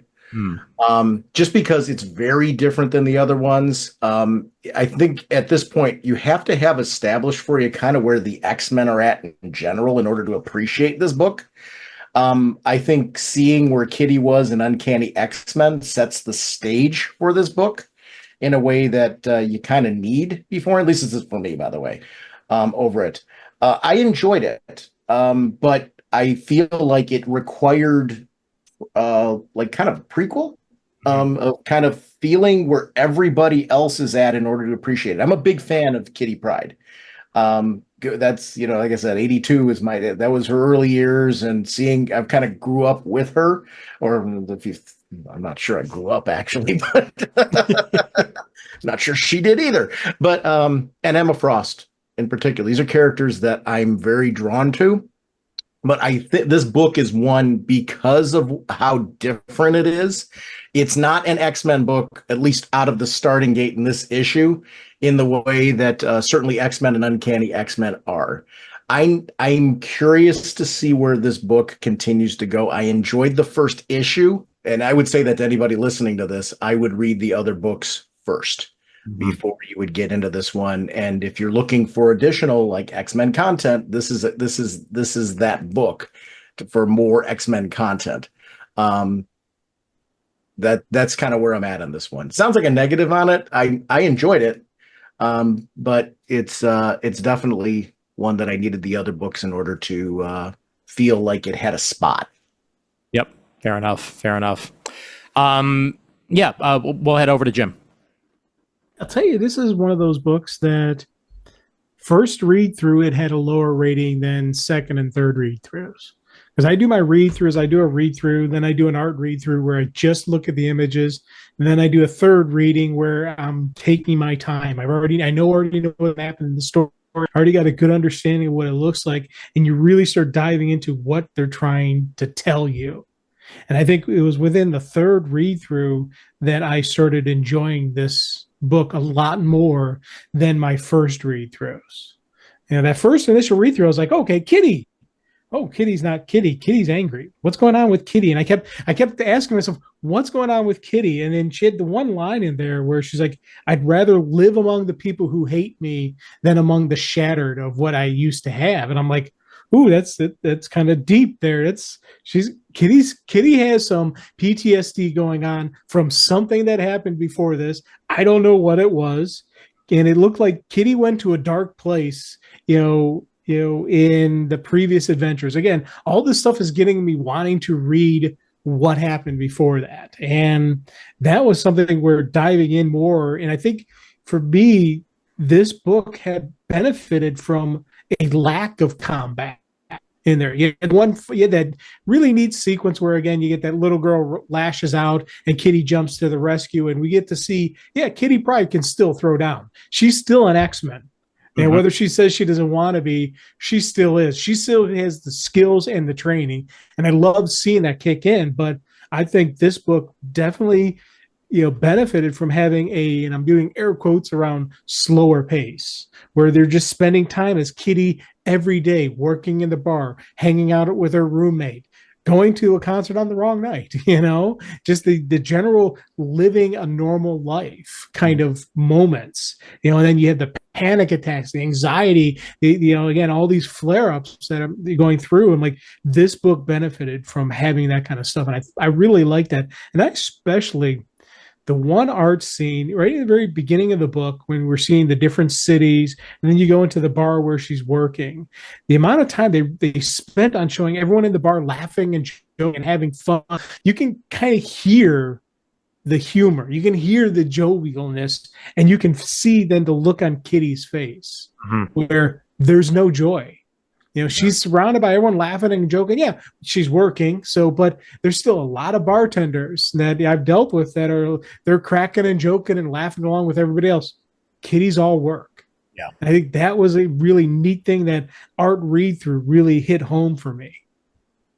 Yeah. Well, and Kitty's been through a lot. In fact, to fill you in a little bit on her time in Krakoa, Jim, Kitty Pryde was one of the few people who could not get on the island. Something about her powers did not play nice with the gates that the X-Men used to enter Krakoa. And so she essentially became a pirate in a lot of ways. She became one of the members of the Marauders pirate crew that would go around the world trying to save mutants and bring them to safety in Krakoa. That was one of her main things during that era. She also became really tight with Emma, as I was discussing with her on again, off again, do I hate you, do I like you friendship with Emma. She was Emma's Red Queen during this time. She essentially was Red Queen of Krakoa's Hellfire Club, while Emma was the White Queen. So she had power in this position, and also, she was doing her best to save people. The thing is, she could never actually be a true member of that community that she herself was trying to build. I mean, she could be on the island. She just couldn't go through the gates and be a part of the teleporting gate community like everybody else was. Exactly, and it did. You just had to plan ahead for her to come over. Right. It did kind of separate her in that aspect. And then when everything went down with Krakoa, she basically just wanted a normal life. And it's not the first time in her X career that she's wanted this. It's happened before. She's kind of the most aloof X-Man in that way.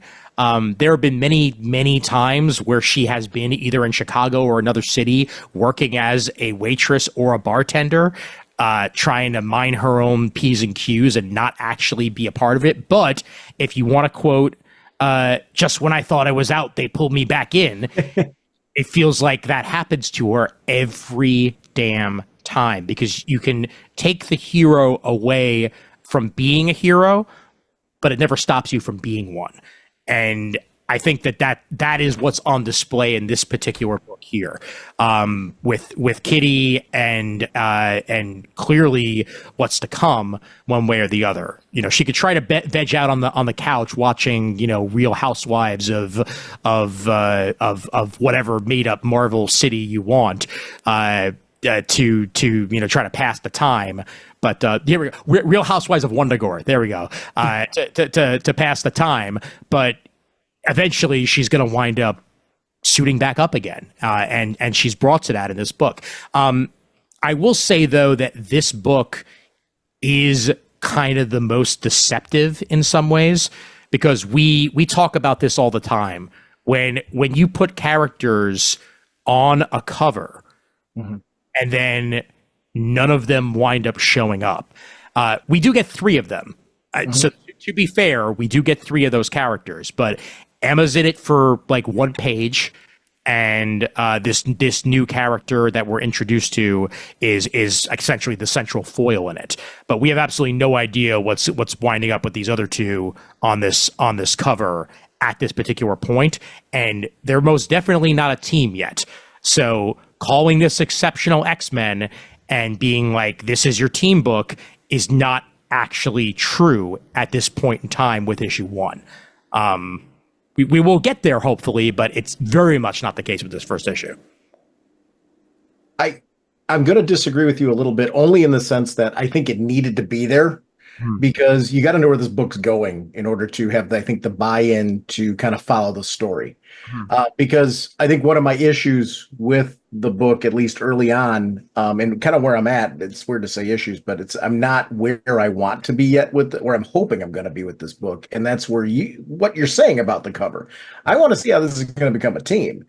And you're not going to get that in the first issue with where this story's going. I think what it did well was I'm following the story of Kitty, who is a character I care about.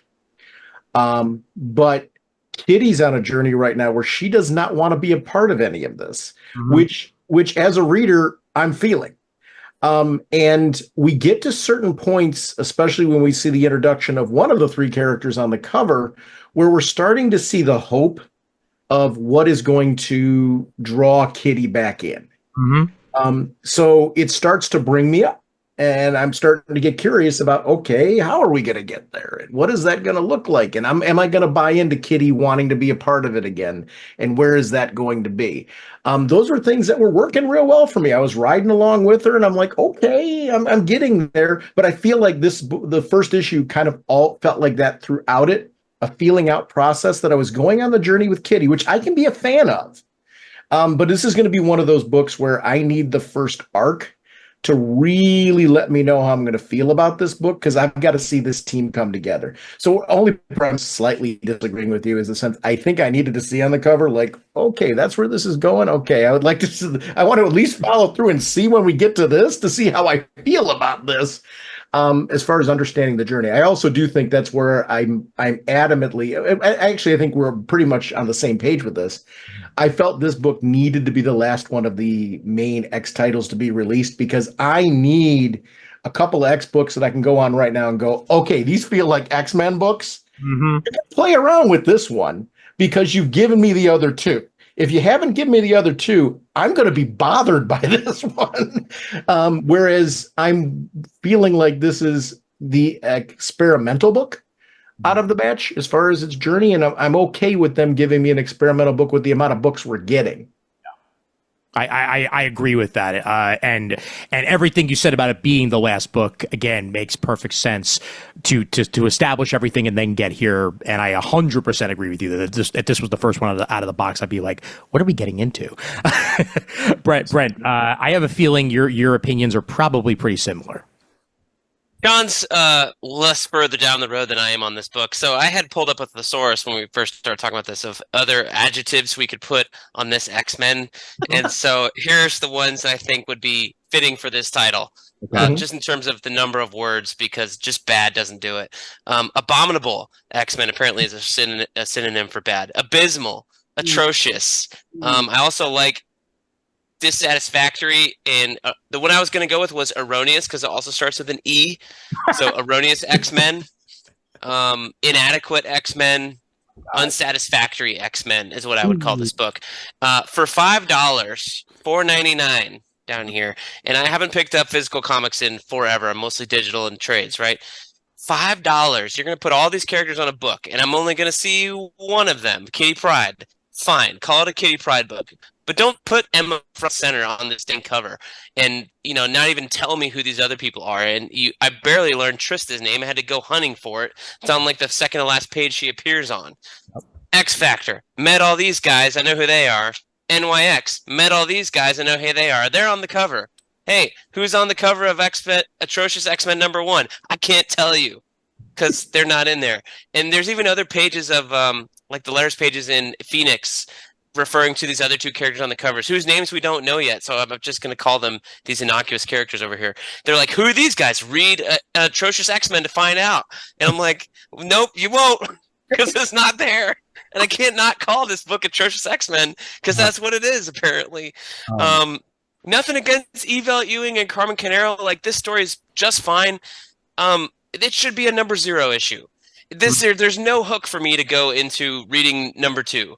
To be like, the end, and then be like, just kidding. I really wanted to throw this book through the wall if it was made of paper, because I was so mad, because that's when it finally got interesting. Oh, here's Emma messing around with the X-Men and playing around with people's heads. She's got something she wants to do, and she's trying to find who she wants to work with. Banshee, no, screw that guy. Storm, too messy. She's got her own book. Bishop, intriguing, but I don't know why she didn't say yes to that guy. Maybe she's into girls now. Who knows? Logan, I already did that. Kurt Wagner, that's Nightcrawler, right? Like, he's pass. He seems like a bore to hang out with too if she's drinking and having fun in the hotel. Kitty Pryde, interesting. All right, cool. That should be issue like page 1, 2, and 3 of this book, and instead it's page 15, 16, 17 of the end, or whatever it is, 32, 6 pages. This book, while the story is just fine, the art is well done. Reminds me of Scott Eaton, but to a better level. Carmen Canero doing a great job. Just a waste of $5 for me. I had a very strong Paul Pelletier vibe from the artwork. I think that especially with the faces, that was the artist that I immediately thought of while reading this book. But yes, I do agree that most of this story, had you put it on the Unlimited app as one of their Unlimited comics, and then had the main story be the first issue, I probably would have been a lot happier with this. Don't even get me started about the Unlimited app. I saw an article in Bleeding Cool that said apparently there's some X-Men Unlimited story on the app today that says, for real, freaking Beast is a clone. And then for real, what is going on with Magneto? And I'm like, why isn't that in issue number 1 or 2 or 3 of the freaking X-Men book? Mm-hmm. And is it going to be printed in trade? Absolutely not. It's by different creators. Like, what? The fact... Okay, I don't know if this is a spoiler or not, because nobody's going to find out about it because it's on some stupid app. But apparently Magneto is powerless and stuck in Xavier's chair for some reason. That's why he's floating around with Max. Okay. He's powerless. Like, that would have been a good hook in number 1. I know that even in number 2, which he doesn't even appear in until the last page. I'm sure done. I'm sure they will bring it up in the main book, but I'm also not surprised that they did it in the Unlimited, because they've been trying to hawk these Unlimiteds to people who subscribe to it. But anybody who doesn't subscribe to it and is just reading X-Men is out a little bit of story. So yeah, it's a 6-in-1, 0 in the other type of situation, because you either get it or you don't even know that it's happening because you don't have the app. Hey Brent, I'm a little confused. Did you enjoy the book or not? Well, turns out it was his favorite of the bunch. No. Well, no, here's the thing. Jim, we're going to provide a QR code that will explain to everyone. Oh, okay. Hey, to this book's credit, no QR code. What? It's not. Yeah, there is. Oh, yeah, there is. It's not in the Kindle app. It's not in the Kindle app version. Wow. Huh. So I can't even access that. Hold on. Hold it up. Hold it up to the. Oh, come on. This is Inception, y'all. I'm holding up the phone for the audio listeners to the screen. This is why you should watch the YouTube feed or just check in with it and give us a view when I'm describing this. I'm holding up the phone to the screen, and the panel is literally 3/4 of this extra page is someone looking at their phone of a yoga app or a yoga ad. What a wasteless freaking panel. Wow. I'm not cursing because Sean's here. And then you learn that that's Iceman Bobby Drake at the bottom, looking at a yoga ad. Can you Thank you very much. Can you do me a favor and go back to the QR code so I can hopefully scan it with my iPad? Why waste your time? I totally want this, man. Like, this is the most meta thing I could possibly do. All right, here we go. Let's see. Can I read it? Yep. There we go. Boom. That is officially the only way that I had access to that QR code. Nice. Because it is not in the Kindle version of this particular book. That makes no sense. Oh my God. Oh, By the way, Jim, did you notice you're not supposed to curse around me? Oh no. I just know Raging Bullets has always been a clean show, so I'm trying not to. that's But why am I not? We're on Comic Timing episode 228. Right. That's right. We are definitely billing this as a comic timing episode. Oh yes, definitely. Okay, serious question now. Okay. With Emma Frost now, does Kitty not know she's in her head? Yeah, I believe that is the case. I believe she does not. Yeah. Because again, I know the White Queen and I know her, but I don't really know her recent stuff, and I don't know, the powers as well as what it was and what it is now. So she's a character that when I saw her on the cover, I was like, oh, I'm gonna get to know who she is now, and I will probably issue 2 or 3, but so yeah. So again, for me, I'll tell you, I liked the book just because of, but again, it was the multiple read throughs that locked me into this book, so but I completely understand any disagreement or hatred towards it, because I can't argue. I don't have an argument against, oh no, you're wrong. No, you're right. I can see your point about, having people on the cover that aren't in the book, but I don't know. For me, I think because I've got less baggage with a lot of this stuff, I'm going into it more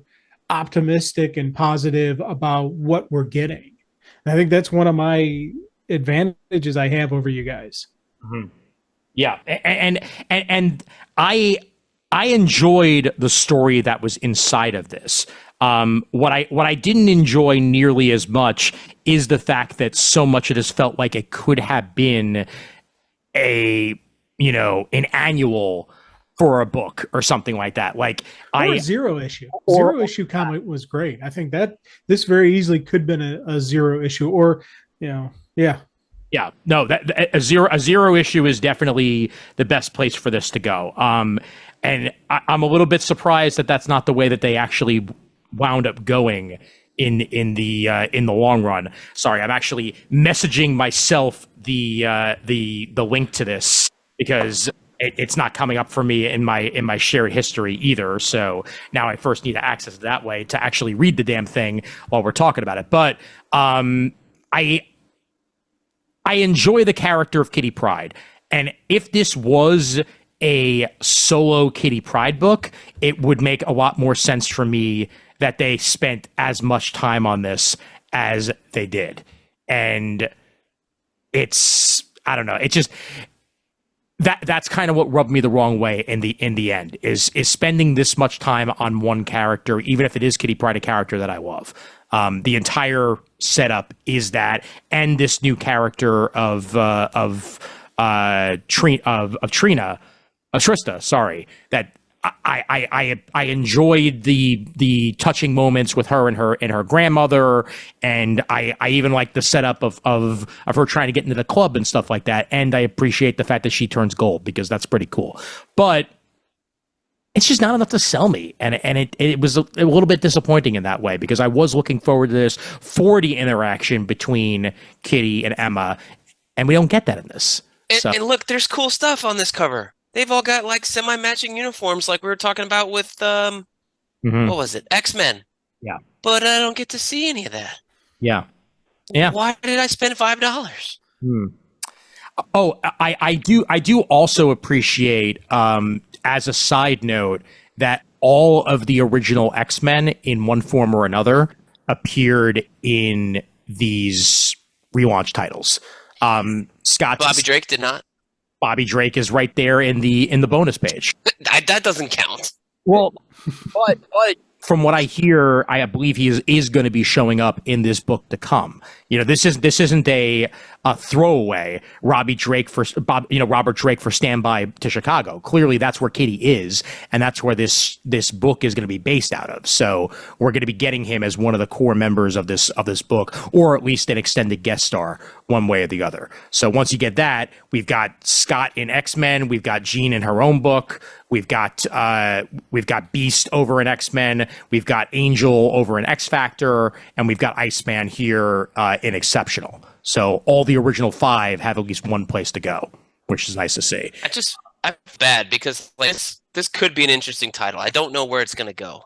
But I feel bad because I predict this will not last more than 12 issues. Because like there's no, for all the people that went and bought the line of the new X books or something like that. Think about people like Jim. If Jim wasn't so positive and looking about the great things about everything, he would have picked up this book and had my reaction and said, what is this? Screw this. I'm not going to get issue number 2 because if it's $5 or $4, why bother? There are a lot of people out there that are probably going to be that. And I feel bad because this has the potential to be a great book. But since there's no hook here in terms of what the purpose of the book is, then I don't know. Like NYX, we kind of figured out it's a team book, but at least we had all the or not a team book. It might be a spotlight book. It might be a team book. We don't know, but at least we met all the characters enough to be interested. X-Men's an X-Men book.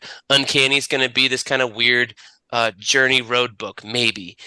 Phoenix, she's off in space dealing with Phoenix stuff. X Factor, yeah, we killed all the characters, but at least we know that's the concept. It could be a new route every issue. We don't know yet. Like this is just, it's just, I feel really bad for this team that's working on it, that the editor let them go through with this. I'm going to blame it on the editor, Tom Brevoort. I'm looking at you as the head guy to be like, hey, this isn't the way you launch a new number 1 of an X-Men book with an X in the title. Maybe we should do something else. Can I also comment on, you want to talk about the screwy aging of the Marvel Universe? Kitty Pryde is now old enough to work at a bar, so that means that she's at least 21 or over. But characters like Jubilee have only aged like 5 years since they were introduced, if that. Some of the other New Mutants, it's nebulous how old they are. And when Kitty was introduced back in the late 70s, she was 13. So that means that she's aged at least 8 years, if not 9 years, in the course of the books that she's been in. There's no way that like Kitty Pryde is not 30. Like to me, all the original X-Men are like in their 40s. And Kitty Pryde and Wolverines doesn't count, but like Kitty Pryde probably in her mid 30s. Jubilee to me is like late 20s because all these other kids are in their teens. Like that's how it works for me. So there's no way that she has not been around the X-Men for 10 years. Yeah.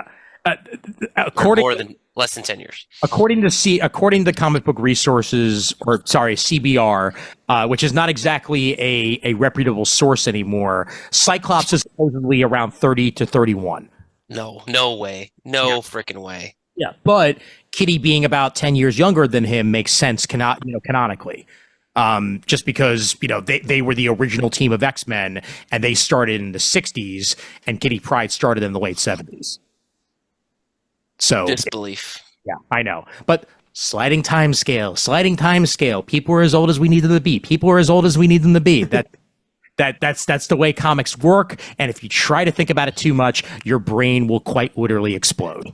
But yet Magneto will always be a person in the Holocaust until the end of time. Yes. He's going to be the timeless, ageless villain. He's going to become Apocalypse at some point when the X-Men are still around in 3032, and he's still going to be a Holocaust guy. Both him and Xavier have had their bodies cloned like 4 different times. So that's Scott will still be 31. Magneto will be 1,000 years old. Wasn't Magneto a baby at one point? Yes, he was. Yeah. He got better, but at one point he did better. I like that. He was a baby, but then he got better. We have all the time about when somebody dies and comes back to life in comics. Like, it's okay, he got better, but I don't know. And look, this book had a corgi in it. It had one of Kitty Pryde's, junior high school friends, and it had her living her life in Chicago and everything. And it also establishes this team in another area of the U.S. because that's the way that we're going with all these different teams being in different spots. But yeah, it could have given me more. It really could have given me more. Unfortunately, that's why when I give a rating of this, I think I'm giving it about a 2.5. I think that I will read more to see where this whole thing with Emma is going, whether or not Bobby winds up in it because I'm an Iceman fan, and what's happening with these other mutants we haven't met yet. But didn't really give me a lot this time around. I got to give it about a 2.5. Brent? As the atrocious X-Men book, this is a definite 1. I liked it less than you. As a Kitty Pryde book, however, it's a strong 3. Jim? I love that. That's good. Well, again, I'm a solid 3.5, maybe even almost a 4. Again, it's, as I said, first through, it was a solid 2. I was like, oh, yeah. And then as I started diving into it and really started getting the groove of it, that's when the stuff started going up. So it's a solid 3.5, maybe even up to 4, depending on how things flow out. All right, fair enough. Sean? It's one where I've been struggling where to place it, and actually Brent kind of helped in his distinction between the two. I'm kind of a 3.5 with this one. I was more solid 3. Where I'm putting the 3.5 piece in, I actually agree with the concept of, I really like it as a Kitty Pryde story. And the journey in the bar and everything that we were going on with Kitty Pryde was great. I'm still going to say it's a 3 overall because I'm really looking at this as the exceptional X-Men team book that I'm looking for. I think what will solidify it to a higher rating will be where this arc goes. I like to give a book like this a good arc. I feel like with the 3 where it's at, it's given me enough that I want to read issue 2, and I'm hoping issue 2 kind of solidifies what this is going to be. There was a here that makes me, I think the 0 issue comment is an interesting one because I feel like 0 issues, a lot of times when I read them, they kind of get me intrigued to read issue 1. So I feel like this has done that. I want to read next issue, which I feel will feel more like the issue 1 that I was looking for in this piece. There was things I liked in this quite a bit, where if it builds to something, I'm really intrigued where it goes. So I don't hate the book by any stretch. I'm just I'm glad this was the final release out of the X-Men titles because I feel like this is the one that's doing exactly what I thought, where it's going to be a little bit more experimental and that type of thing, which those can be really fun books. It's a hopeful 3 is where I'm at. All right, fair enough. Out of curiosity, by the way, since you guys did read X-Force, where does X-Force take place? Since it seems like all these X books are taking place in different locations. It takes place in different locations. Yeah. The idea is there's some sort of like rift, and Forge is leading the team to close these rifts. Got it. Okay. He's getting his bus tour that he was looking for. It is, but they're like doing stuff. They're not like interacting, hanging out. Oh God. Great. All right. You're convincing me to read X-Force when it does hit the Unlimited app. I think I'm gonna wind up doing that. But yeah. So this is the end of this round of the From the Ashes books. I know we still have a Storm book that's coming out in a few weeks, and the rest of these books are going to be continuing with their following issues. I think X-Men's already up to issue 3, if not issue 4 at this point. And as are a bunch of the other books. And for those of you who have read forward, how is the line coalescing so far? How has the continued story affected you, and do you see yourself continuing with these books moving forward? Brent, I'll start with you on that one, since I know you've read a little bit of the of most of these books at this point. Yeah, I still haven't read NYX 2. I've been meaning to read that. I read Phoenix 1 and 2, and I really like the interaction with Corsair. Uncanny X-Men, I read number 2, and that explains the Woods girl a little bit. So that's more intriguing. I don't know if there's an X Factor 2, and I know X-Men has like 3. I think there's 3 issues out as we record this, and maybe the 4th comes out tomorrow. That one's okay. X-Men so far seems like it's doing a one and done ish format. Not, I think they're all interconnected, but it's not cliffhanger next scene. It's like here's a scene. 3 days later, here's another thing, and they are kind of tying in. Got it. And do you see yourself continuing with these books past what you've read? If I had to pick one, I'd probably pick Uncanny, just because it's supposed to be like the flagship, and I like how well Gail did issue number 1. And if I had to pick 2, I'd pick NYX also. X-Men, I think I could take it or leave it. I don't know. All right, fair enough. Jim, as the newcomer to this particular period in time, do you see yourself continuing with all these books? What have you read past this, and what would be your standout? Well, I haven't read past it just because I didn't want to. I didn't want to have future knowledge because I'm an idiot and I will spoil future stuff. So it's safer. I've never seen you do that before. No. So so I definitely wanted to keep this safe. So I haven't read anything intentionally. Okay. So Uncanny and X-Men are both two books that I'm jumping on to as soon as we're done here. The X-Force is another one I'm 100% jumping into. I really enjoyed that concept. The Kitty Pride book I want to read more of, and the Nyx, I'm kind of curious about that one, but Nyx is going to wait until probably it comes out in the app. Okay. But these other books I'm picking up digitally, Okay. just because I don't want to wait for the app yet. Mm-hmm. Eventually I'll shift those into the app mode, but right now, like Uncanny, I already have it, and it's just I'm probably jump on it, start reading it as soon as we hang up. Well, I highly appreciate you calling it Knicks, by the way, because in my head, New York Knicks, it just makes absolute sense. So that's just the official designation for that book moving forward. Sean, what about you?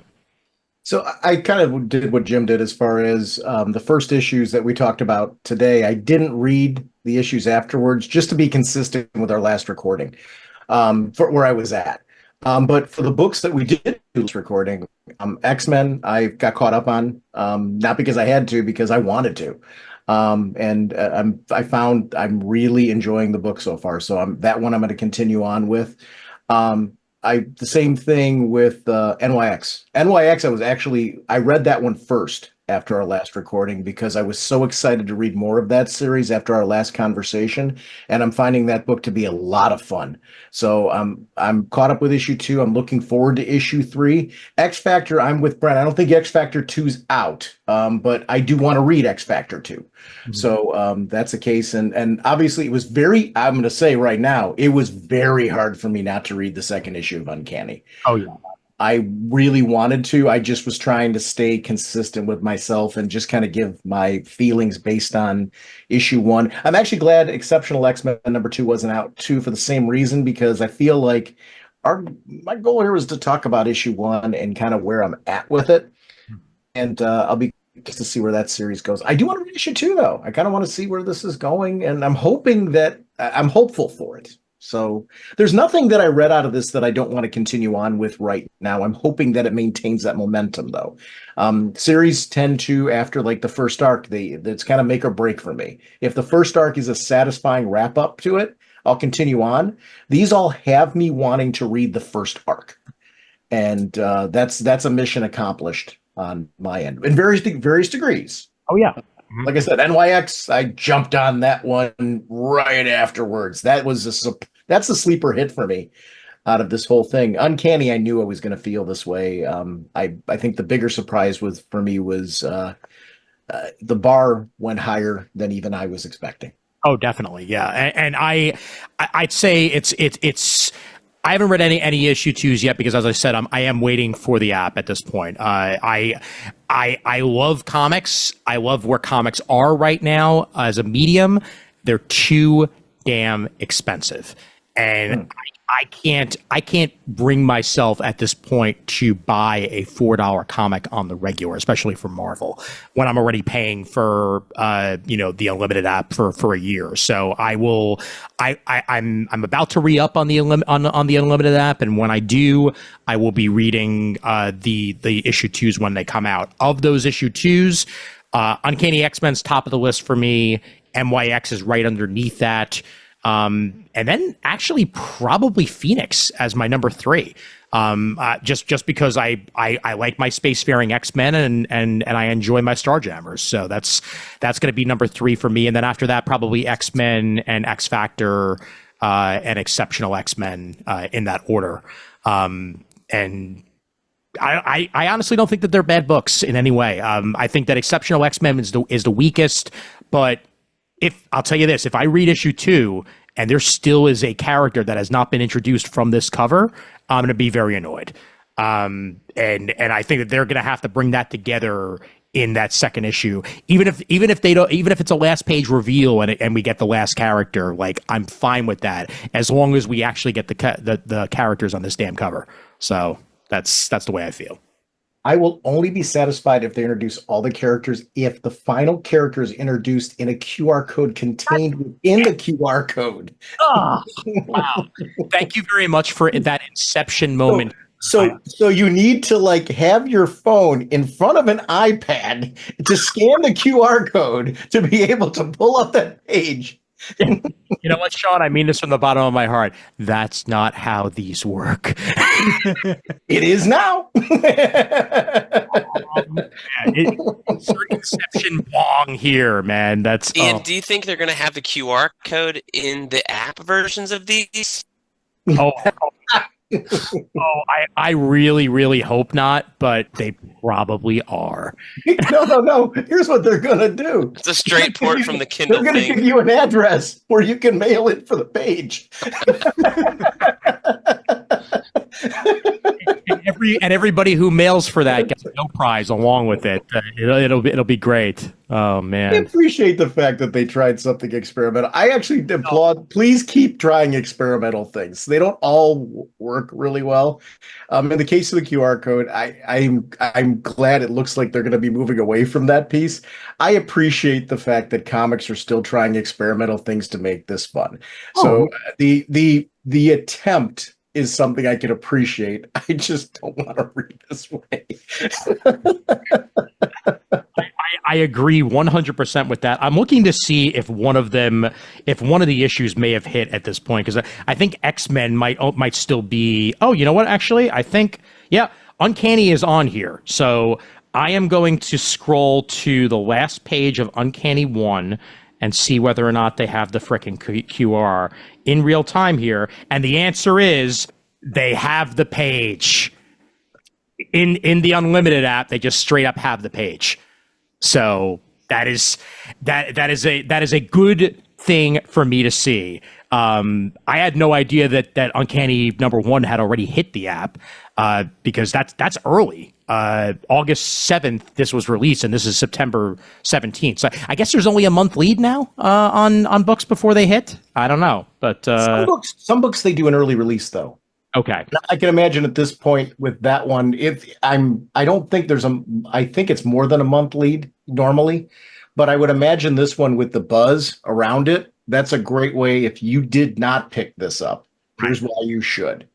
Yeah, and that one did great numbers the first time through, so I could see them trying to grab anybody maybe who didn't pick up the paper first issue. Yeah, that's a good call on that, because I'm looking here, and it does not appear that the X-Men book, which quite literally came out first in the line, is available yet in the app, but Uncanny is. So that's just an early release, I guess. But if that is any indication, everything that was behind a QR will not be behind a QR in the Unlimited app, at least. So step in the right direction. And on that note, I enjoyed talking QR codes with you gentlemen a great deal. The books, but QR codes I could talk about forever. So, no, this was a great time. I highly appreciate it. This is 4 hours of excellent content, all here with 6 issues of X, with a little bit of X-Force thrown in for good measure. Sean and Jim, thank you guys so much for joining us for this, and we definitely got to do this again sooner than later. Thank you both. I mean, honestly, our history together, the four of us, and really, I don't know, when I think back fondly to the number of years I've been doing podcasting, it's you guys have been such an important part of it that it's great to be able to get back together with you. It stinks that this has been so long, but it's always just like we had just done this yesterday. So thank you so much for helping put this together, and I'm glad we got a chance to do this. This was fun. Absolutely. Yeah, I had a ball, man. I always have a ball talking to you guys. So this was fun. I'm glad we did it, and it's one of those weird things where, I always joke around with people about, all the different friends I have from the podcast, and like, Ian, you're my New York guy. I'm like, oh, I got a buddy of mine in New York, and it's, I'm sitting there and I'm like, hey, and people are like, are these real friends? I'm like, yes, I've actually met them. Do I talk to them directly? Usually no, but I have actually met these people. I've actually been in the same room with them, but it's, and you're still friends, this is, how we do things now. And it was funny, when the pandemic hit all those years ago, were like, hey, stay at home, don't be around people. We've been preparing for this our whole life. We were golden. We were ready for it. So it didn't bother us. And we still have these interactions. We still have fun, So, and the Zoom stuff is kind of interesting for me. So, yeah, it is. And you know what, Jim? You will always be my ambassador of QR. Yeah. I love that you're painting yourself as this person that people question whether or not you have friends, which isn't true at all. Anybody who met you knows you're like immediately likable and people adore you. But I'm like, they're like, yeah, no. Like people are like, you got a New York friend? Yes. Is this a real person, Jim? That doesn't happen. No. He's in New York. You probably never. If anything, I'm the one doing the Lobot cosplay, and you think people be questioning that with me? It's like. Wow, I'm never going to not see you as Lobot, Sean. That's Always do the self-deprecating stuff first, then nobody else can. Exactly. 100%. But no, guys, honestly, everything you said, Jim, is 100% true.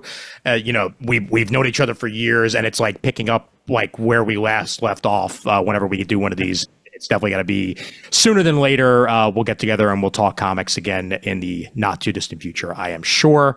And remind folks who are not currently listening to this on your own feed where they can find Raging Bullets. This place to go is ragingbullets.com. It's our show website, and it's a link, and there's links to all of our episodes. You can see upcoming content that we're going to be doing. And it's great to have an opportunity to shout this out to friends of ours, either who we've connected with in the past with you, or new friends we can make as far as just having this opportunity to chat with you guys again. Absolutely. Excellent. And Mr. Casina, where can they find your bullets that happen to be BK? BK's bullets can be found on YouTube in front of this shelf, just a little bit taller. I usually stand. There you go. Fantastic, and find it there. And you can also find it linked on our YouTube. Be sure to check that out as well. And with that, time for some credits, which will roll right about now. The email address for Comic Timing is comictiming@gmail.com, facebook.com/Comic Timing for all your Comic Timing stuff. And be sure to check us out on the Comic Timing fan group as well for some wonderful comic book conversation. We've been having some great fun over there, and really want you guys to check that out. Send us an iTunes review if you haven't already done so. It's a good place to go. I know it's technically called Apple Podcast now, but it'll always be iTunes to me. Twitter.com/Comic Timing Pod on Twitter. We are on Blue Sky as Comic Timing, Instagram, Comic Timing Podcast, and of course, the YouTube channel with videos where you can see our faces is over at youtube.com/Comic Timing Podcast. And once again, big thanks to Sean, Jim, and Brent. And as always, there's always time for comics, as I accidentally played the intro version and we're out. I was going to say. That was an atrocious ending, an abominable ending. Adjective. And wait, in some ways extraordinary. That's fair.